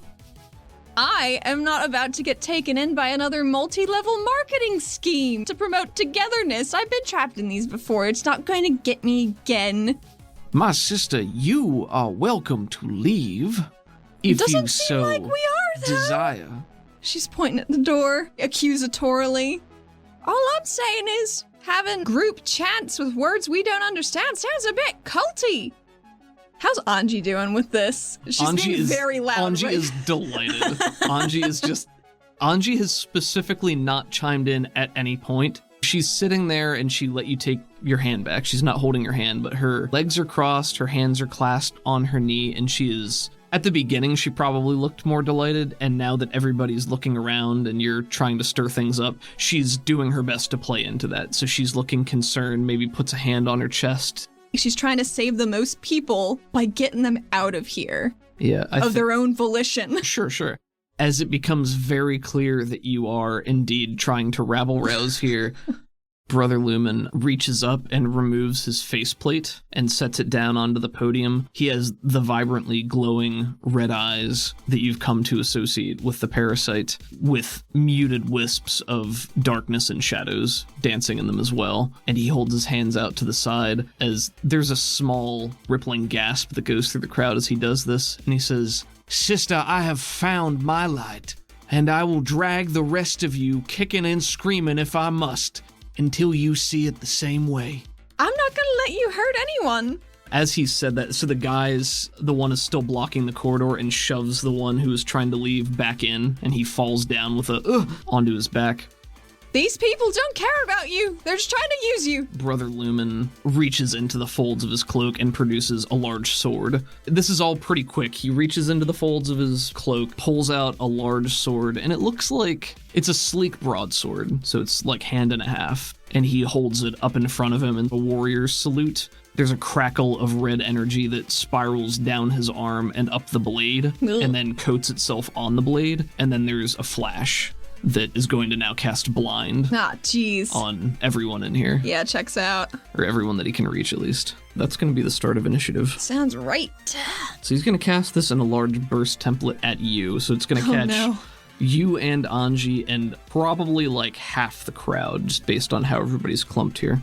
Those affected by this malicious power suffer blurred vision or near complete blindness with a raise. Success means the victim suffers a -2 penalty to all actions requiring sight, or -4 with a raise. The victim automatically tries to shake off the effect with a vigor roll as a free action at the end of his following turns. Success removes 2 points of penalties, and a raise removes the effect entirely. So he needs to roll to cast this, and if he gets a success, it affects you. Gotcha. So, and then at the end of your turn, you'll roll to contest that. Brother Lumen is going to roll 1 and a 4, and he is upcasting this several ways. Okay, and he is making this strong, so the vigor roll is going to be at a -2 to shake this off. Beans. Yeah, sorry. That's pretty bad for me. So, Athena, 6 of spades. Could have started off stronger there, Athena. Anji, 8 of hearts. Brother Lumen, 5 of spades. Goons, queen of hearts. Okay, so the goons are going to go first. Okay. Goons is just the catch-all that I use for everyone enemy else. extras, yeah. Goons, mooks. The crowd has a 3 of diamonds. Okay, so the 2 goons.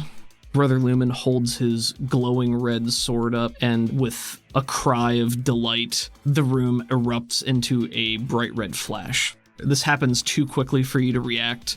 You feel a stinging pain in your eyes as you watch this red light, and Anji lets out a cry of discomfort next to you as well, and you feel her stumble and shift to her feet, and you can hear everything perfectly. The room erupts into screams, shrieks, followed by snarls and hissing. Athena grabs Anji on the bicep so she knows where she is. Gotcha.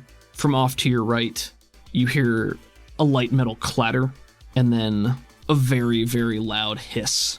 I'm gonna roll to see if this Nakir can cast Nakfir. Oh no. Success.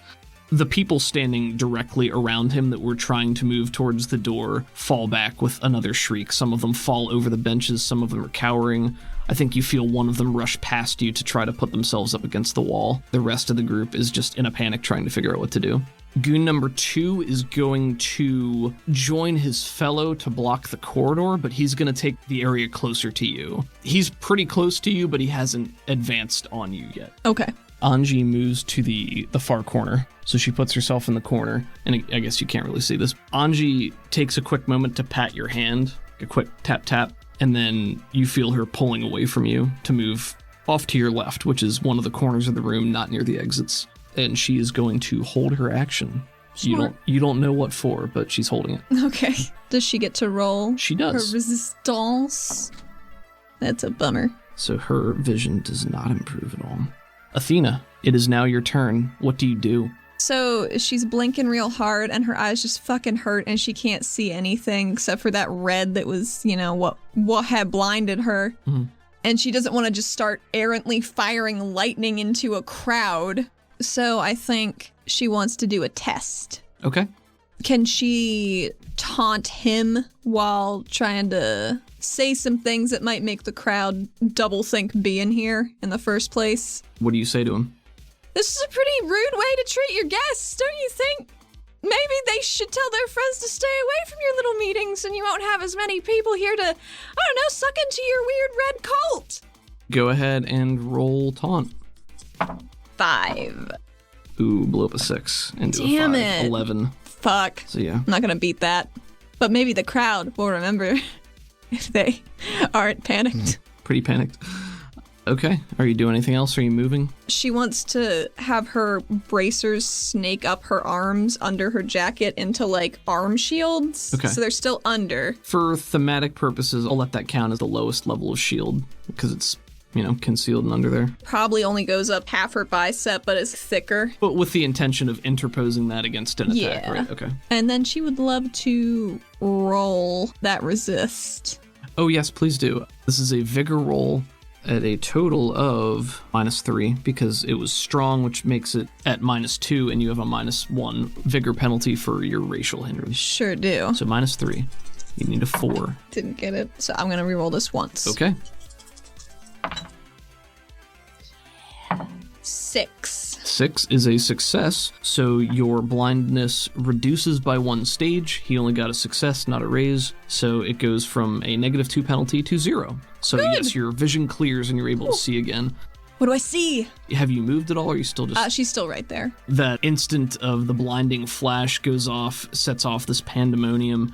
How do you clear your vision? Does it just happen? Are you like rubbing at your eyes, or? What if there's just a pulse of purple eats it away? You can have a Benny for that. I like that description. All you literally see red. When it first starts, it's a bright red, and then as it sets in, it goes to something darker and more muted, almost like when you close your eyes and you're looking at a light, you can see the light through your eyes and it colors the inside of your eyelids. Sort of like that. But then, yes, you have a wash of purple light that go through and chews away very quickly, and your vision swims back into focus just in time to settle on Brother Lumen, whose turn it is now, and is leaping forward from the podium towards you. Sounds right. So on Brother Lumen's turn, there is a ripping, tearing sound as fabric is torn away, and you notice that he was hunched because he is in fact Yara, and his thick, hairy, tarantula-like legs tear through the robe and toss it aside as he brandishes his sword, leaps from the podium over the benches to strike at you. He says, "Do not shy away from the light, sister. It will consume you before long." He propels himself from the podium using his additional sets of Yara legs and cleaves down at you with his sword. Boy. I think he's going to split action here. I think he's going to try to intimidate you, and then he's going to try to wild attack you. Okay. Because you really pissed him off, and this is not how he wanted this to go. Bet it wasn't. Maybe he shouldn't have been such a chump. So first one, maybe that's before he leaps then. So his intimidate is a D8. You need to roll an opposed spirit test. Okay. 7. 11. You succeed. You do not have retort, so you don't get any effect from this, but you don't suffer any ill effects from either. Ooh. And then he's going to try to attack you with his wild attack. He gets a +2 on that, which is offset by his multi-action penalty, so this is just a straight roll for him. But if he hits you, +2 damage. Ooh, that's bad news. Ooh, blew up an 8 Okay. to a 4. 12 to hit. She doesn't have any armor on. 4 is your tough. 4, yeah. Well, this is against your parry. This is to hit, not damage. 5 plus 2. It's a 7? Yes. Okay, so 12 is still an increment of 4 above that, so this is going to be a hit with a raise, which increases the damage by 1d6, which can also explode. Oh boy, it's going to be a big hit. And he gets +2 to the damage because he's wild attacking. 10, 15, 19, 21 damage. Oh no. Oh geez. So... Wow, this is a big hit. Oh my god, you only have 4 toughness right now. Yeah, I do. Would this just kill me outright? It's going to deal 4 wounds to you. That's which quite would a few wounds. knock you incapacitated. However, I have this adventure card. Oh shit! Oh shit, what do you have? It's better you than me. Oh my god. It's Fritz! They shot Fritz! Play when your hero has been hit by an attack and there is an adjacent character. The other character suffers the attack instead. This may be played on friend or foe. I would love for him to just slice in half one of his goons. Wow. Let me sit here. I just want to sit here and absorb that for a moment. That was a 4 wound attack in a situation where you had very little. How many bennies do you have? Like 2? 2. Okay, you had very little chance of soaking that. Dang. I bet he's gonna do her dirty again after killing his friend. Maybe. Okay. Athena, how do you deflect this in such a way that it hits one of his friends instead? What happens here? Maybe he doesn't know she can see already, so she's wiggling around like a foot or two, looking like she's trying to get her bearings, and then as he brings the sword down, she shears it off with her unexpected shield arm and makes its trajectory friend-based for him. Awesome. It rips through her jacket sleeve, probably just shears off. She probably needed a new jacket anyway. Is this your right arm then? Yeah, yes. Okay, so your right arm covered with a sheet of metal from your bracer. You bring it up at the last second to deflect the sword's trajectory and aim it off to the right.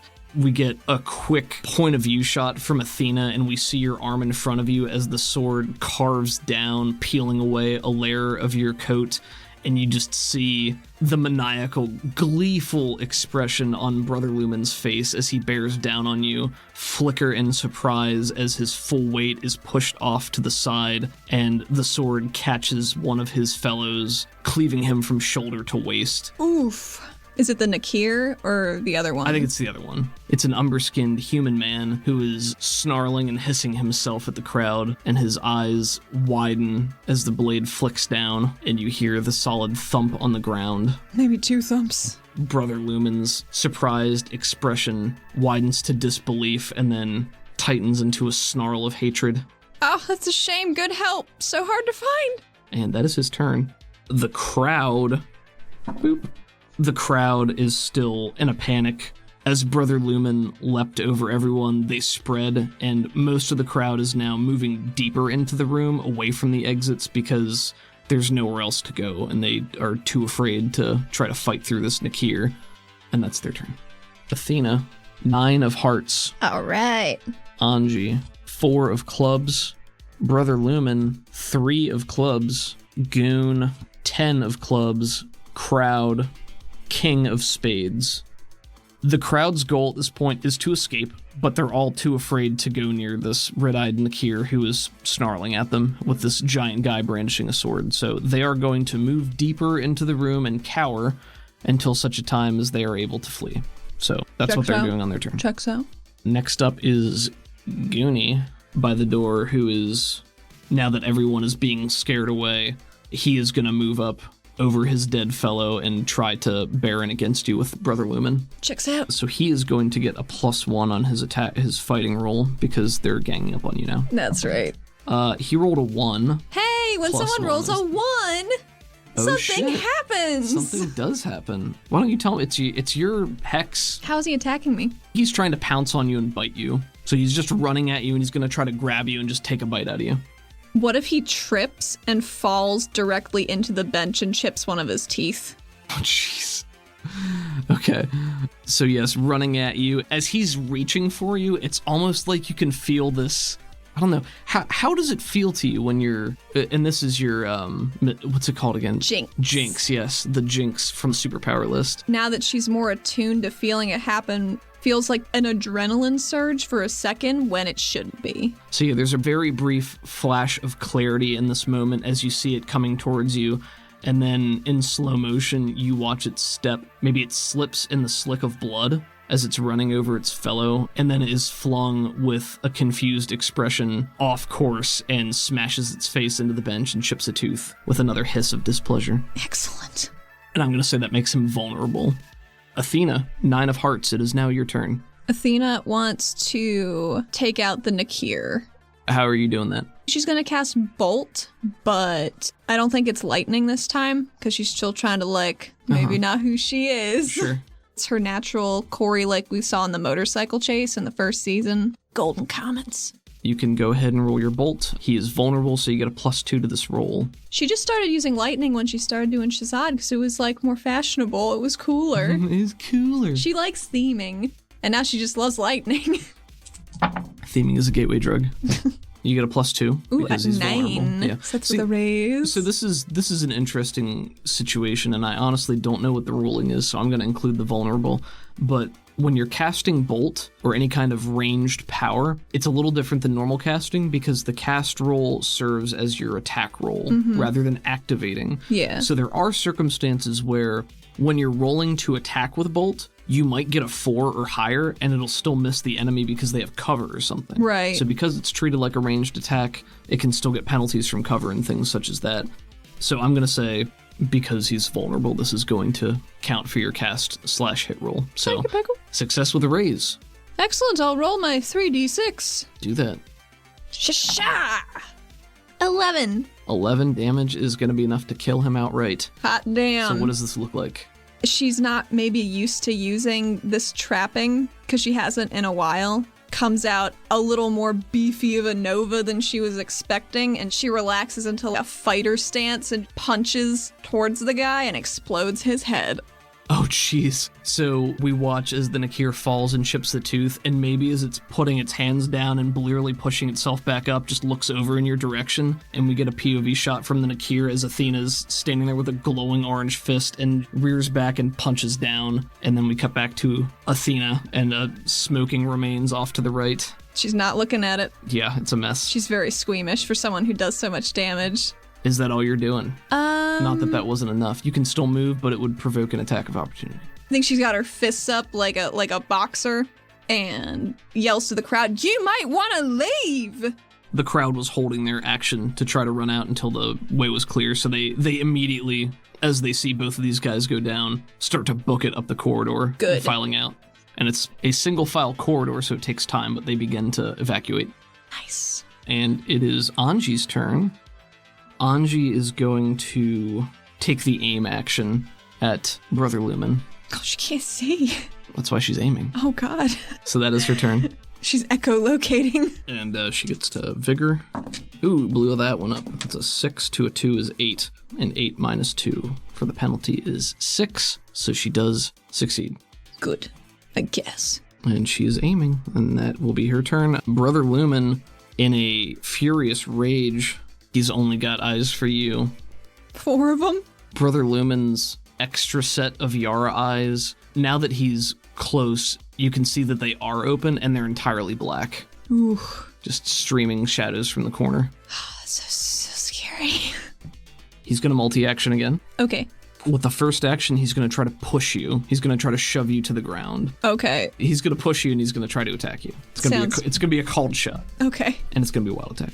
He's first going to attempt to shove you to the ground. This is an opposed strength roll. So if the attacker is successful, they push you back up to 1 inch or 2 yards. With a raise, they can double that, and any character who is successfully pushed must make an athletics roll or go prone. Go ahead and roll strength for me. Okay. Ooh, blew up a 6, 7. That's a 3. Okay, so we got a 7, and he got a raise, so that's double that. You now need to make an athletics roll at -2 or be knocked prone. 6. So you don't get knocked to the ground, you just get pushed back. Okay. So he shoves you back, and I think because he got a raise, it's double the distance. Makes sense. So he shoves you into the wall, and then he's going to try to make a called shot. Was the arm that you shot the bolt out of the same one that you had armored? Yes. Okay. He is going to make a called shot at your arm that you just used to both block his attack and fling the bolt at. So he's aiming for your shoulder right now. Okay. The connector joint? Right around there, yeah. He's gonna wild attack this to try to deal you some damage. Okay. So he's rolling fighting at -4, but he gets +2, so this is at a -2 against your parry, which is currently 7. 7, okay. That is not good enough, I'm gonna Benny that. He got a 3 and a 3. He rolled a 7, but he's still at a -2, that's not good enough. I'm gonna Benny it again. Okay. I just need to blow up. You did. Blew a 6 up into a 5, that's 11. -2 is 9, so that's a success, but no raise. So let's deal some damage. And he gets +2 because he's wild attacking. Oh, 2 and a 4? Come on, man. I gotta Benny it. Is that your GM Benny? This is my GM Benny, yes. So now I am out of Bennies. Come on, big damage. Oh my god. Ooh, blew up an 8. Blew up an 8. Oh my god. 8, 2 and 8 is a 16, plus 3 is 19, plus 3 is 22, plus 2 for wild attacking is 24. Uh-huh. Wow, okay. That's worse than the This first is one. definitely worse than the first Oh, one. no. Okay. All right. So, So, I'm gonna need to soak. Oh my god. what'd you roll? An 8? Okay, so your toughness is currently 4. Shaken. 8 is 1 wound, 12 is 2 wounds, 16 is 3 wounds, 20 is 4 wounds, 24 is 5 So I'm wounds. still at... So you just soaked 2 wounds, you're now at 3 wounds, so you are still on your feet. Gritty damage. Oh, wow, okay, yeah. How about you grit me first? Oh, jeez. Here's the thing, though. He's targeting your arm. Yeah. So, yes, with gritty damage, thank you for reminding me. I'm on it. I'll give you a Benny for reminding me about gritty damage yet again. Thank you. Thank you. Thank you for penalizing yourself and making the story harder. I just want to keep us honest. Yeah.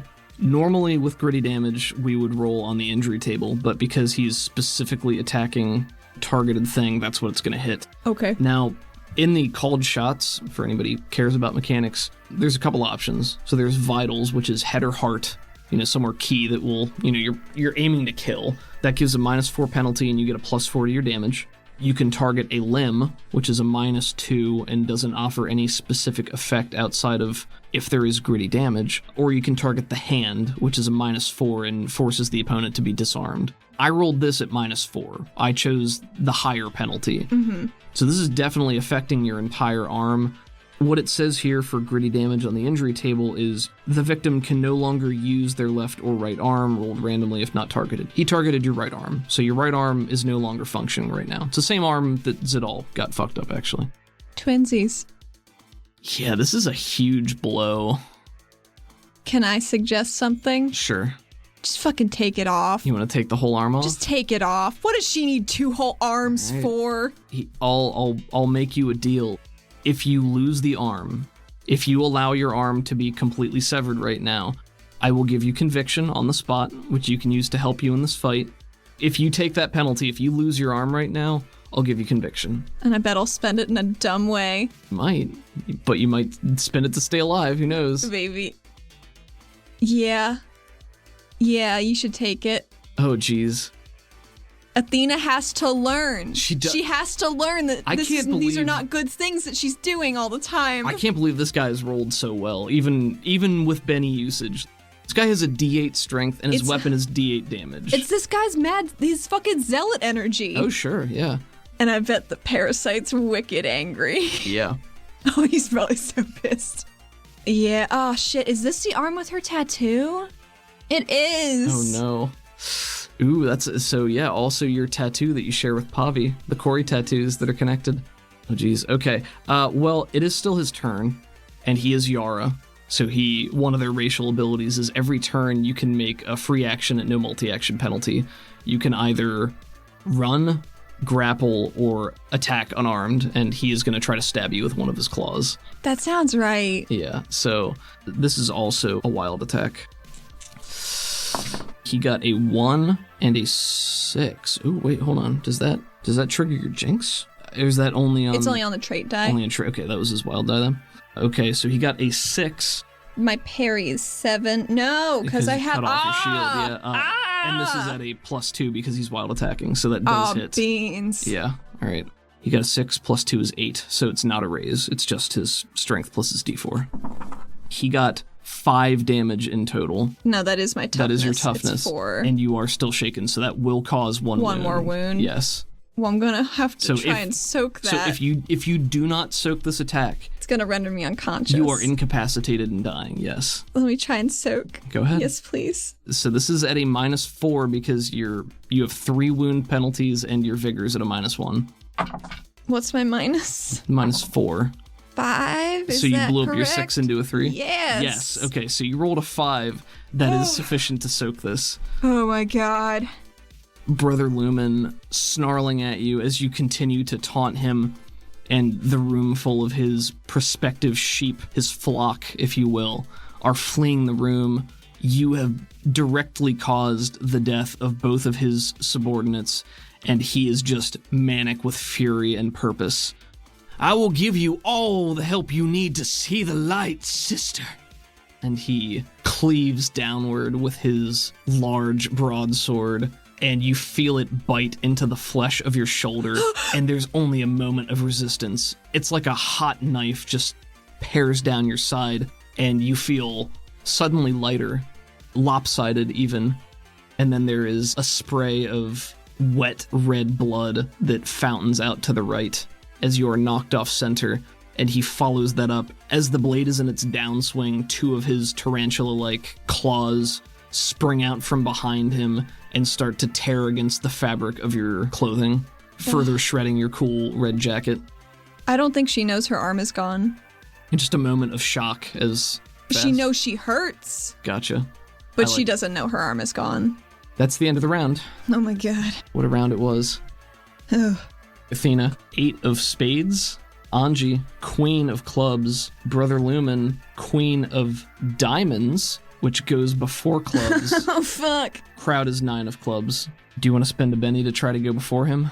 I don't want to spend a Benny. I do want to use an adventure card. Oh boy, what do you got? Second Wind. Okay. Let me explain. Quote, I'm feeling much better now. Play on your hero to automatically remove all wounds sustained in this combat, but not crippling injuries. What? If shaken, he is unshaken as Get well. the fuck out of here. Are you serious? I've had that for ages. I can't believe you fucking did that.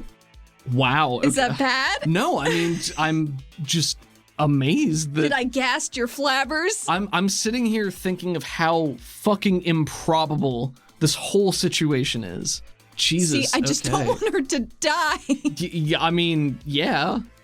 I don't know what to say. So her arm is definitely gone. Okay. But I didn't know if he was going to keep stabbing her. And now he's going before her, so he's probably going to stab her more. That's fair, yeah. So, I wonder how this happens, though. What would happen with that? That's up to you. So Second Wind, especially in this circumstance, is more an abstraction of Athena's fighting will to survive, her inability to quit, even in the face of these insurmountable odds. What is it that kicks you back into overdrive? You tell me. That allows her to just shrug all of this off and fight on as though nothing has happened aside from her arm being missing, which she apparently doesn't know yet. She's just so angry that people keep trying to cut her down. She just got back and she's got to find Isaac and he doesn't know what's happening and he's scared. He might be like these fuckers and she's got to kill all these bad influences so when he's red and shows up, maybe he won't be as bad. It's kind of where she's at. I get that. She misses her best friend and she wants to see him again. Her best friend? She has 2 best friends. So does Pavi. That's what Pavi just told her. I guess. Athena, as you grit and determination, ready to push back against this onslaught from Brother Lumen, you can feel the surge of energy within you, that purple presence, this time screaming out to you, begging to be let free. As you bear down, there is a surge of purple energy from within your core. You feel it wash over your vision, down through your body, and gather in your right shoulder. There is a singeing smell, and you can feel that heat so hot it's almost painful, and then it's gone. And you're back in the fight. Good. In Savage Worlds, if there is a tie with the initiative card you've drawn, it goes in reverse alphabetical order for suits. That's fun. So Brother Lumen has the Queen of Diamonds, so D for diamonds, and Anji has the Queen of Clubs, so C for clubs, and reverse alphabetical will go after that. Brother Lumen... Maybe he's just astounded that her arm is gone, but she is still standing and hasn't dropped her other fist. He's gonna attack your other arm. No! I mean, oh no! if she's standing there like with her other arm up and she's still not down, yeah, I think he's doing the same thing on your other arm, targeted attack. This time he's not multi-actioning, and he is going to wild attack again. Here we go. Thank God I have conviction. Yeah, no shit. Oh man. And your parry is still 5 because you don't have a shield. Yeah, what? He literally disarmed you. Oh fuck. It's a 3 and a 5. His 5 minus 2 is 3, which is not sufficient to hit your parry. Oh, thank God. And he's going to follow that up with another claw attack. Sounds good. Also wild attack. That is a 7 plus 2. This one is not aimed anywhere. So that's 9, which against your parry of 5 is a success with a raise. So this is going to deal some bonus damage. Okay. Oh my God. I rolled a 3 on the D8, a 1 on the D6, and a 1 on the D4. 5 damage. That's enough to shake you, though, isn't it? It is. All It right. is enough to shake me. You're correct. All right. Athena, you are shaken again, so Brother Lumen is simply cackling with zealous glee as he swings the sword down on your left side, but maybe the weight of it puts him off center and he swings wide, and as he does so, he's leaning to his right, your left, and his tarantula claws shears down from his left shoulder across you and staggers you back just a little bit. It is now Anji's turn. What's this lady doing? So Anji had been sitting in the corner aiming in this general direction. And aim is a maneuver. If a character spends their entire turn aiming a ranged weapon at a particular target and takes no other actions, on their next turn they can ignore up to 4 points of range, cover, called shot, scale, or speed penalties, or add +2 to their roll. Anji is making a called shot for his head, and she is going to shoot her weapon. Actually, you know what? Maybe she had been aiming at his chest or head, and then at the last minute pivots and tries to shoot his arm instead. Okay. So she is going to make a called shot to his hand, which is, effectively his arm trying to disarm him, which would normally be at the -4, just what he did to you, but she can negate that because she aimed. So this is just a straight up shooting roll. Gotcha. But luckily, Anji has a shotgun. Being this close, she gets a +2. Nice. But if she rolls poorly, she might hit you too. Where the fuck was she keeping a shotgun? Good question. Anji got a 7 on her trait and a 3 on her wild, with a +2 is a 9, which is a success with a raise at short range. So she gets to do her bonus damage. Shotguns at short range deal 3d6 damage.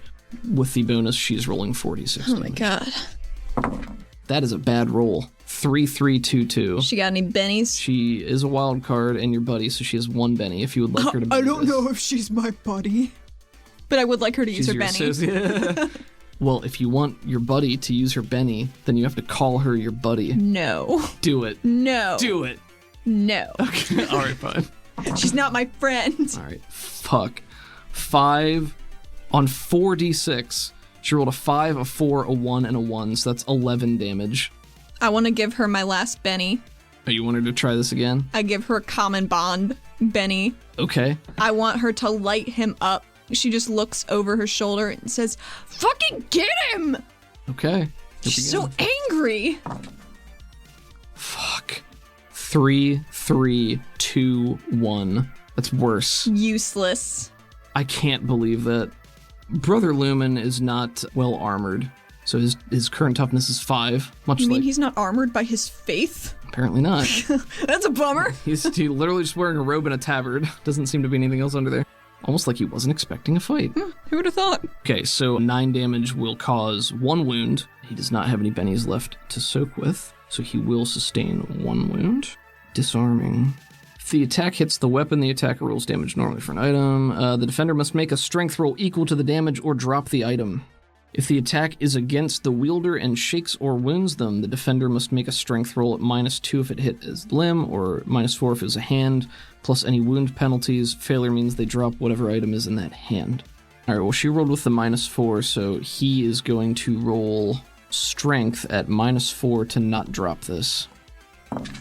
He got a 6. -4 is a 2, which is not sufficient. So Anji is kneeling in the corner in a firing stance, and she has her hand palm outstretched, open, aimed towards him. And as you watch, the hand separates into 3 distinct pieces, peels away in a triangle in her palm to reveal the muzzle of a gun, and then the purple circuitry that runs through her like veins, the tips of her fingers begin to glow a vibrant purple, and then together they form these little energy tendrils down into a point in the middle by the muzzle, combining these tiny beams into something much bigger, and then it just erupts into this cacophonous blast of Corey energy that sails out and slams into his arm in a wave.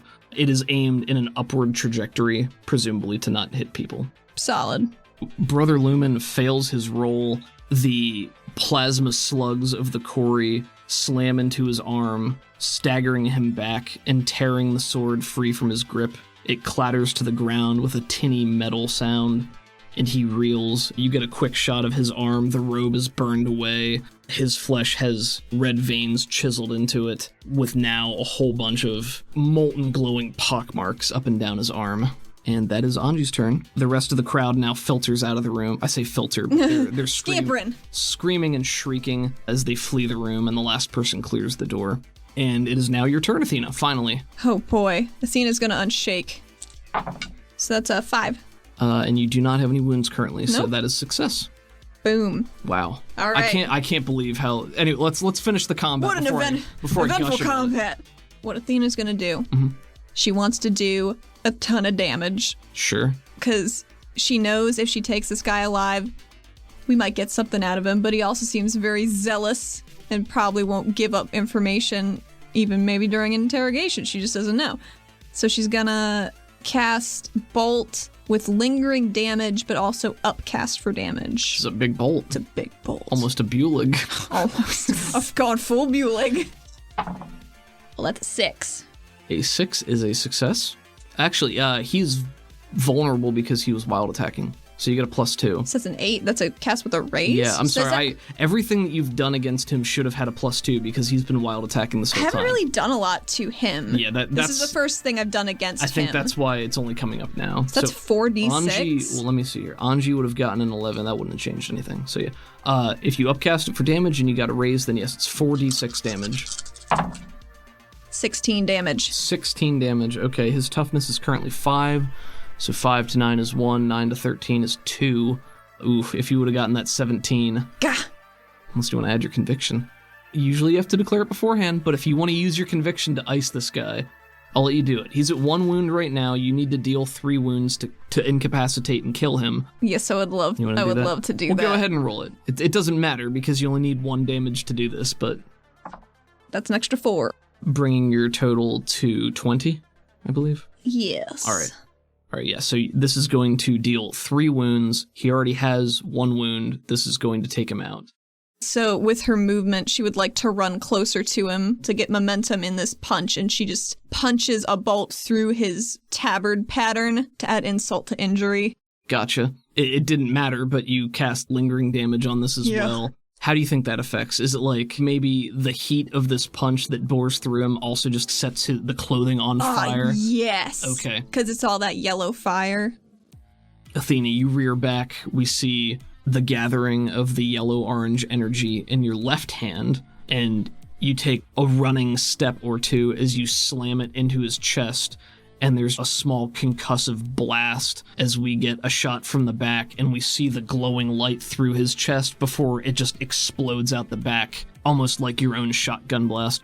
Athena's yellow-orange light pulses like a current through his body, and we get a close-up of Brother Lumen's joyous expression flicker with doubt as the red and black is burned out of his eyes by the yellow-orange light.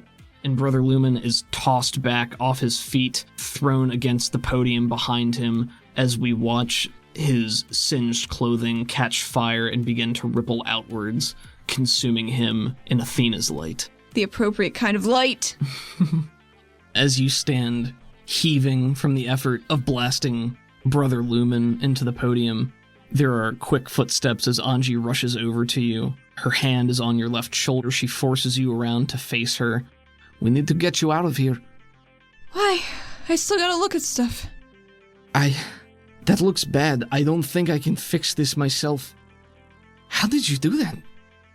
Do what? She's getting dizzier, but she doesn't quite know why. She gives you shocked and confused eyes and then places her hand gently on the left side of your face and forces your head down to look in the direction of your arm. And Athena, for the first time, you notice that your right arm is entirely missing, left only a blackened and charred stump at your shoulder. But it's not bleeding. Is it on the ground right by her? She didn't move very much. Several feet away with its own pool of blood intermingling with the 2 goons that you just killed. My tattoo. Oh. From Athena's POV, the camera pulls out against the disembodied shape of Athena's right arm and the yellow Kori tattoo etched on the bicep, the twin of Pavi's. If she wasn't dizzy before, she is now. She grabs with her remaining arm onto Anji and says, I need my doctor. Well, wow. I don't usually lead into the outro, but here I am. Here you are. Wow. That's all I could say. I'm like Owen Wilson over here. Wow. That is without a doubt the most turned around fight that I've ever seen through the use of adventure cards. Like, super thematic. Wow. There I go again. This is one of those moments where, like, as the GM, you know that your players will surprise you and do the unexpected, and you're pretty good about doing that, but I absolutely did not expect this as an outcome. Yeah. I thought for sure that Athena was going to be having a bad time, and she still is. But she kind of still is. Jeez. This was quite a turnabout. This is going to be something that I talk about for years. Like, really? This one? I mean, jeez. You were almost killed outright. Mm-hmm. You managed to, with your D4 -1 vigor, you managed to soak it down to 3 wounds. Yeah. And he still had the rest of his turn to go, and then you rolled it into the next turn. Man, I'm glad that Athena is okay, and now we have a lot of interesting narrative things happening. You know, she's mostly armless.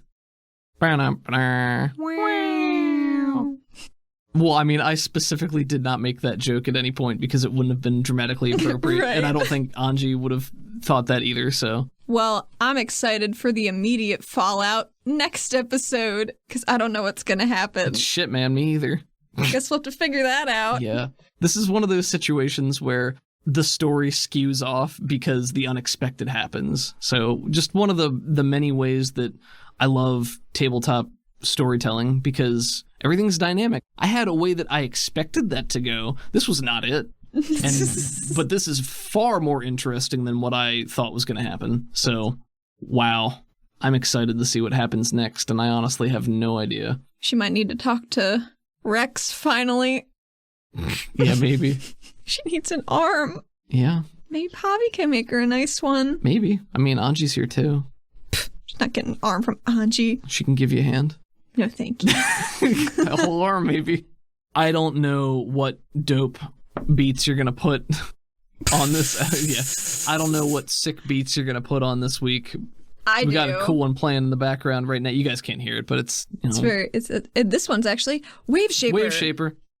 At waveshaper_SWE on Twitter. Waveshaper1.bandcamp.com. What about Crockett? Crockett is at crockett.bandcamp.com. That's Crockett with 2 T's. Yes, and on Twitter, at Crockett80s.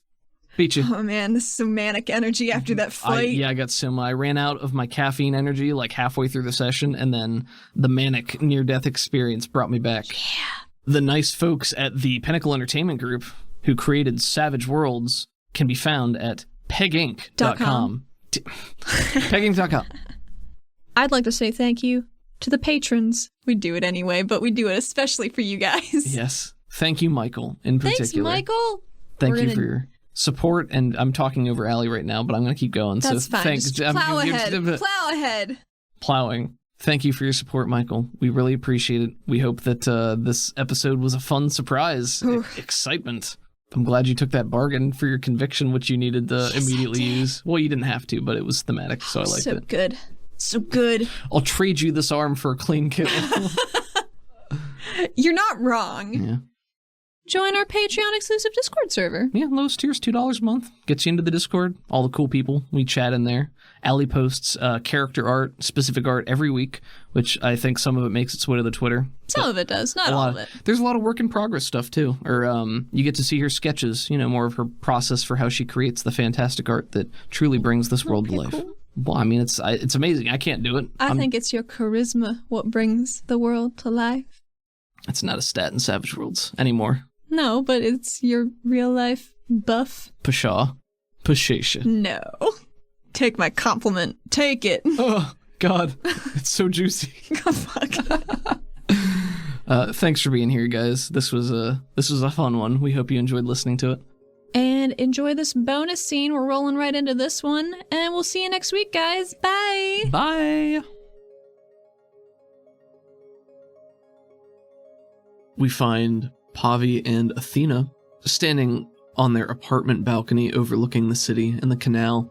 Pavi is checking the various plants that are set up on pots and garden boxes along the edges of this balcony. There's one plant in particular that is sitting on a freestanding table, just a small table, that Pavi points to happily. Athena, I just got back from the market and I got this really cool plant.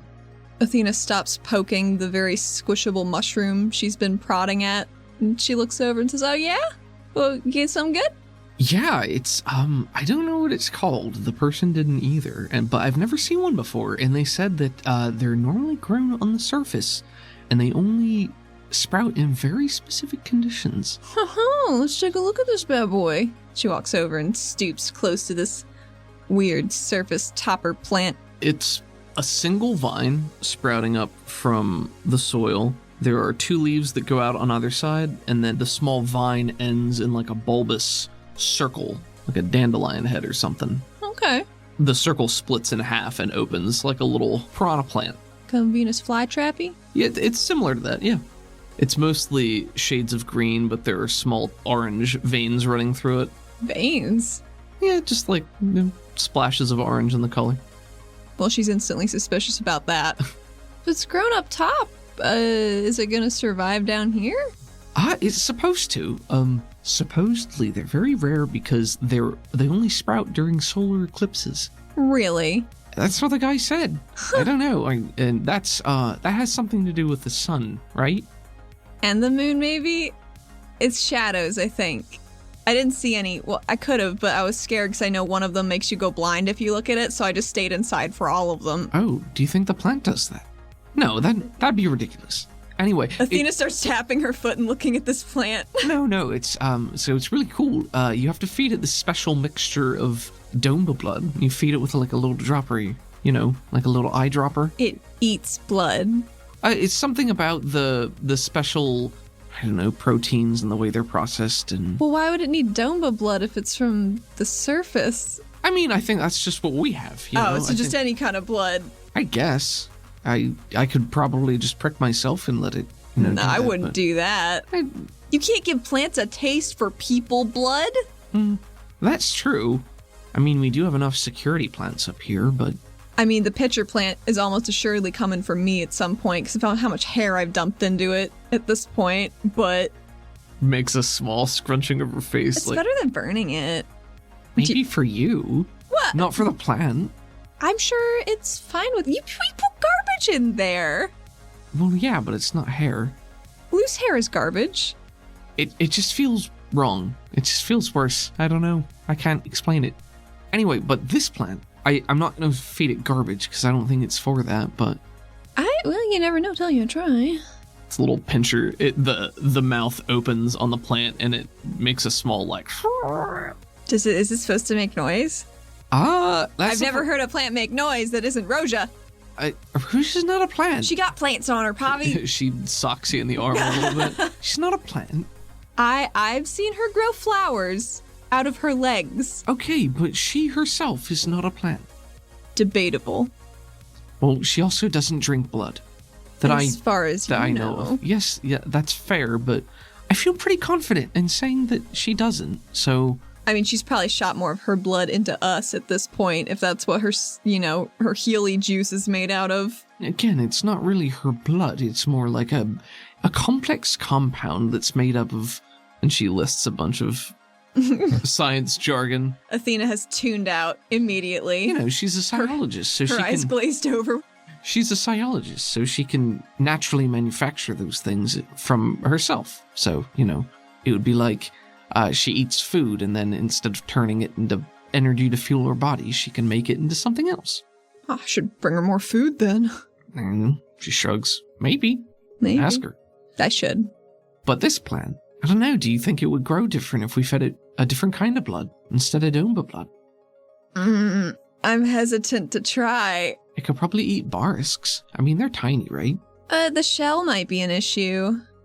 Take them out of the shell. I don't want to kill your fancy plant, though. Just goes... Actually, we have a barisk in the fridge. Do you want to go get it? Should we?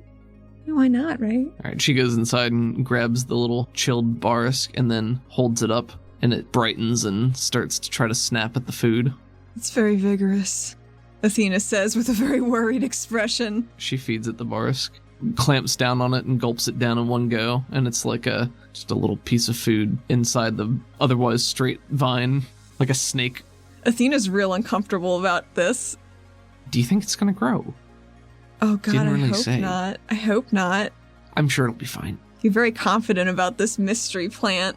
Well, I mean, what's the worst that could happen? I could think of a couple things. There's a gurgle from the plant, and it grows by a half an inch. You just watch it go, shh. Oh no. Pavi, it got bigger. Oh, I didn't see anything. Pavi? No, it's fine. Pavi, it definitely grew. But it's so rare. What are we supposed to do? Return it. Can't return it. It was from the bazaar, one of those limited time shop setups. Wouldn't it be bizarre if you just took it back there? You know what'll make me feel better? If you're insistent upon keeping it, and she scooches the single table very close to the attack vine that strangled her, and pats the vine as like, you watched this like a hawk. It just seems like maybe you're uncomfortable around all plants. If I find this thing having grown legs and enters into our home in any way, I'm going to incinerate it and punt its ashes into the bay, just so you're aware of what I'm going to do. I hope you didn't pay a lot for this, because that's definitely what's going to happen. This little piranha plant opens its tiny jaws and shoots out a viney tongue-like appendage at your wrist, Athena. Son of a bitch! Pavi! It stings. It bit me! I mean, were you provoking it in any way? No! Pavi. I'm just trying to play devil's advocate. That's garbage. No one should ever have to do that when you just saw it bite me. After being very reasonable about this weird plant you brought into our home that eats blood, and now me! Fine, what do you want to do with it? Well, I'd say you could just take it to the incinerator room, but all the Cory down there might just make it more powerful, and then it'll destroy the city. That seems like a weird leap of logic, but... I don't know, Pavi. This thing just tried to eat me. Alright, well fine, just get it over with. Whatever you're gonna do, just do it. How much did you pay for this? I don't want to talk about that. Pavi, how much did you pay for this dumb, stupid, eating me plant? How about this? I'll tell you after you dispose of it the way you want to, and then you can pay me back. Acceptable. She extends her hand for a quick handshake. She slaps your hand. Damn it. No, like as a, you got a deal. I'm gonna be right back. You get that thing on the bike. We're gonna go for a quick drive. Smash cut to them, hovering over the open water. Athena has attached it to a firework. Where did you get the firework? The market. Okay. They got illegal weird plants. They gotta have a firework. Your point is taken. I see the point. They park on a tiny island, and Athena sets the fuse and just waits, backing up, saluting it as it goes. The fireworks sparks, and after a split second of watching embers and light erupt from the end, it flies off into the darkness. What shape does it make when it explodes?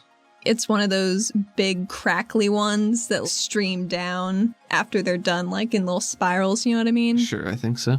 As it spirals away into the darkness, you could swear you heard the tiniest before it erupts outwards into the cascading twinkles in the darkness. Pavi, standing next to you, saluting in the same way, huffs a sad sigh and says, I was gonna name it Athena too.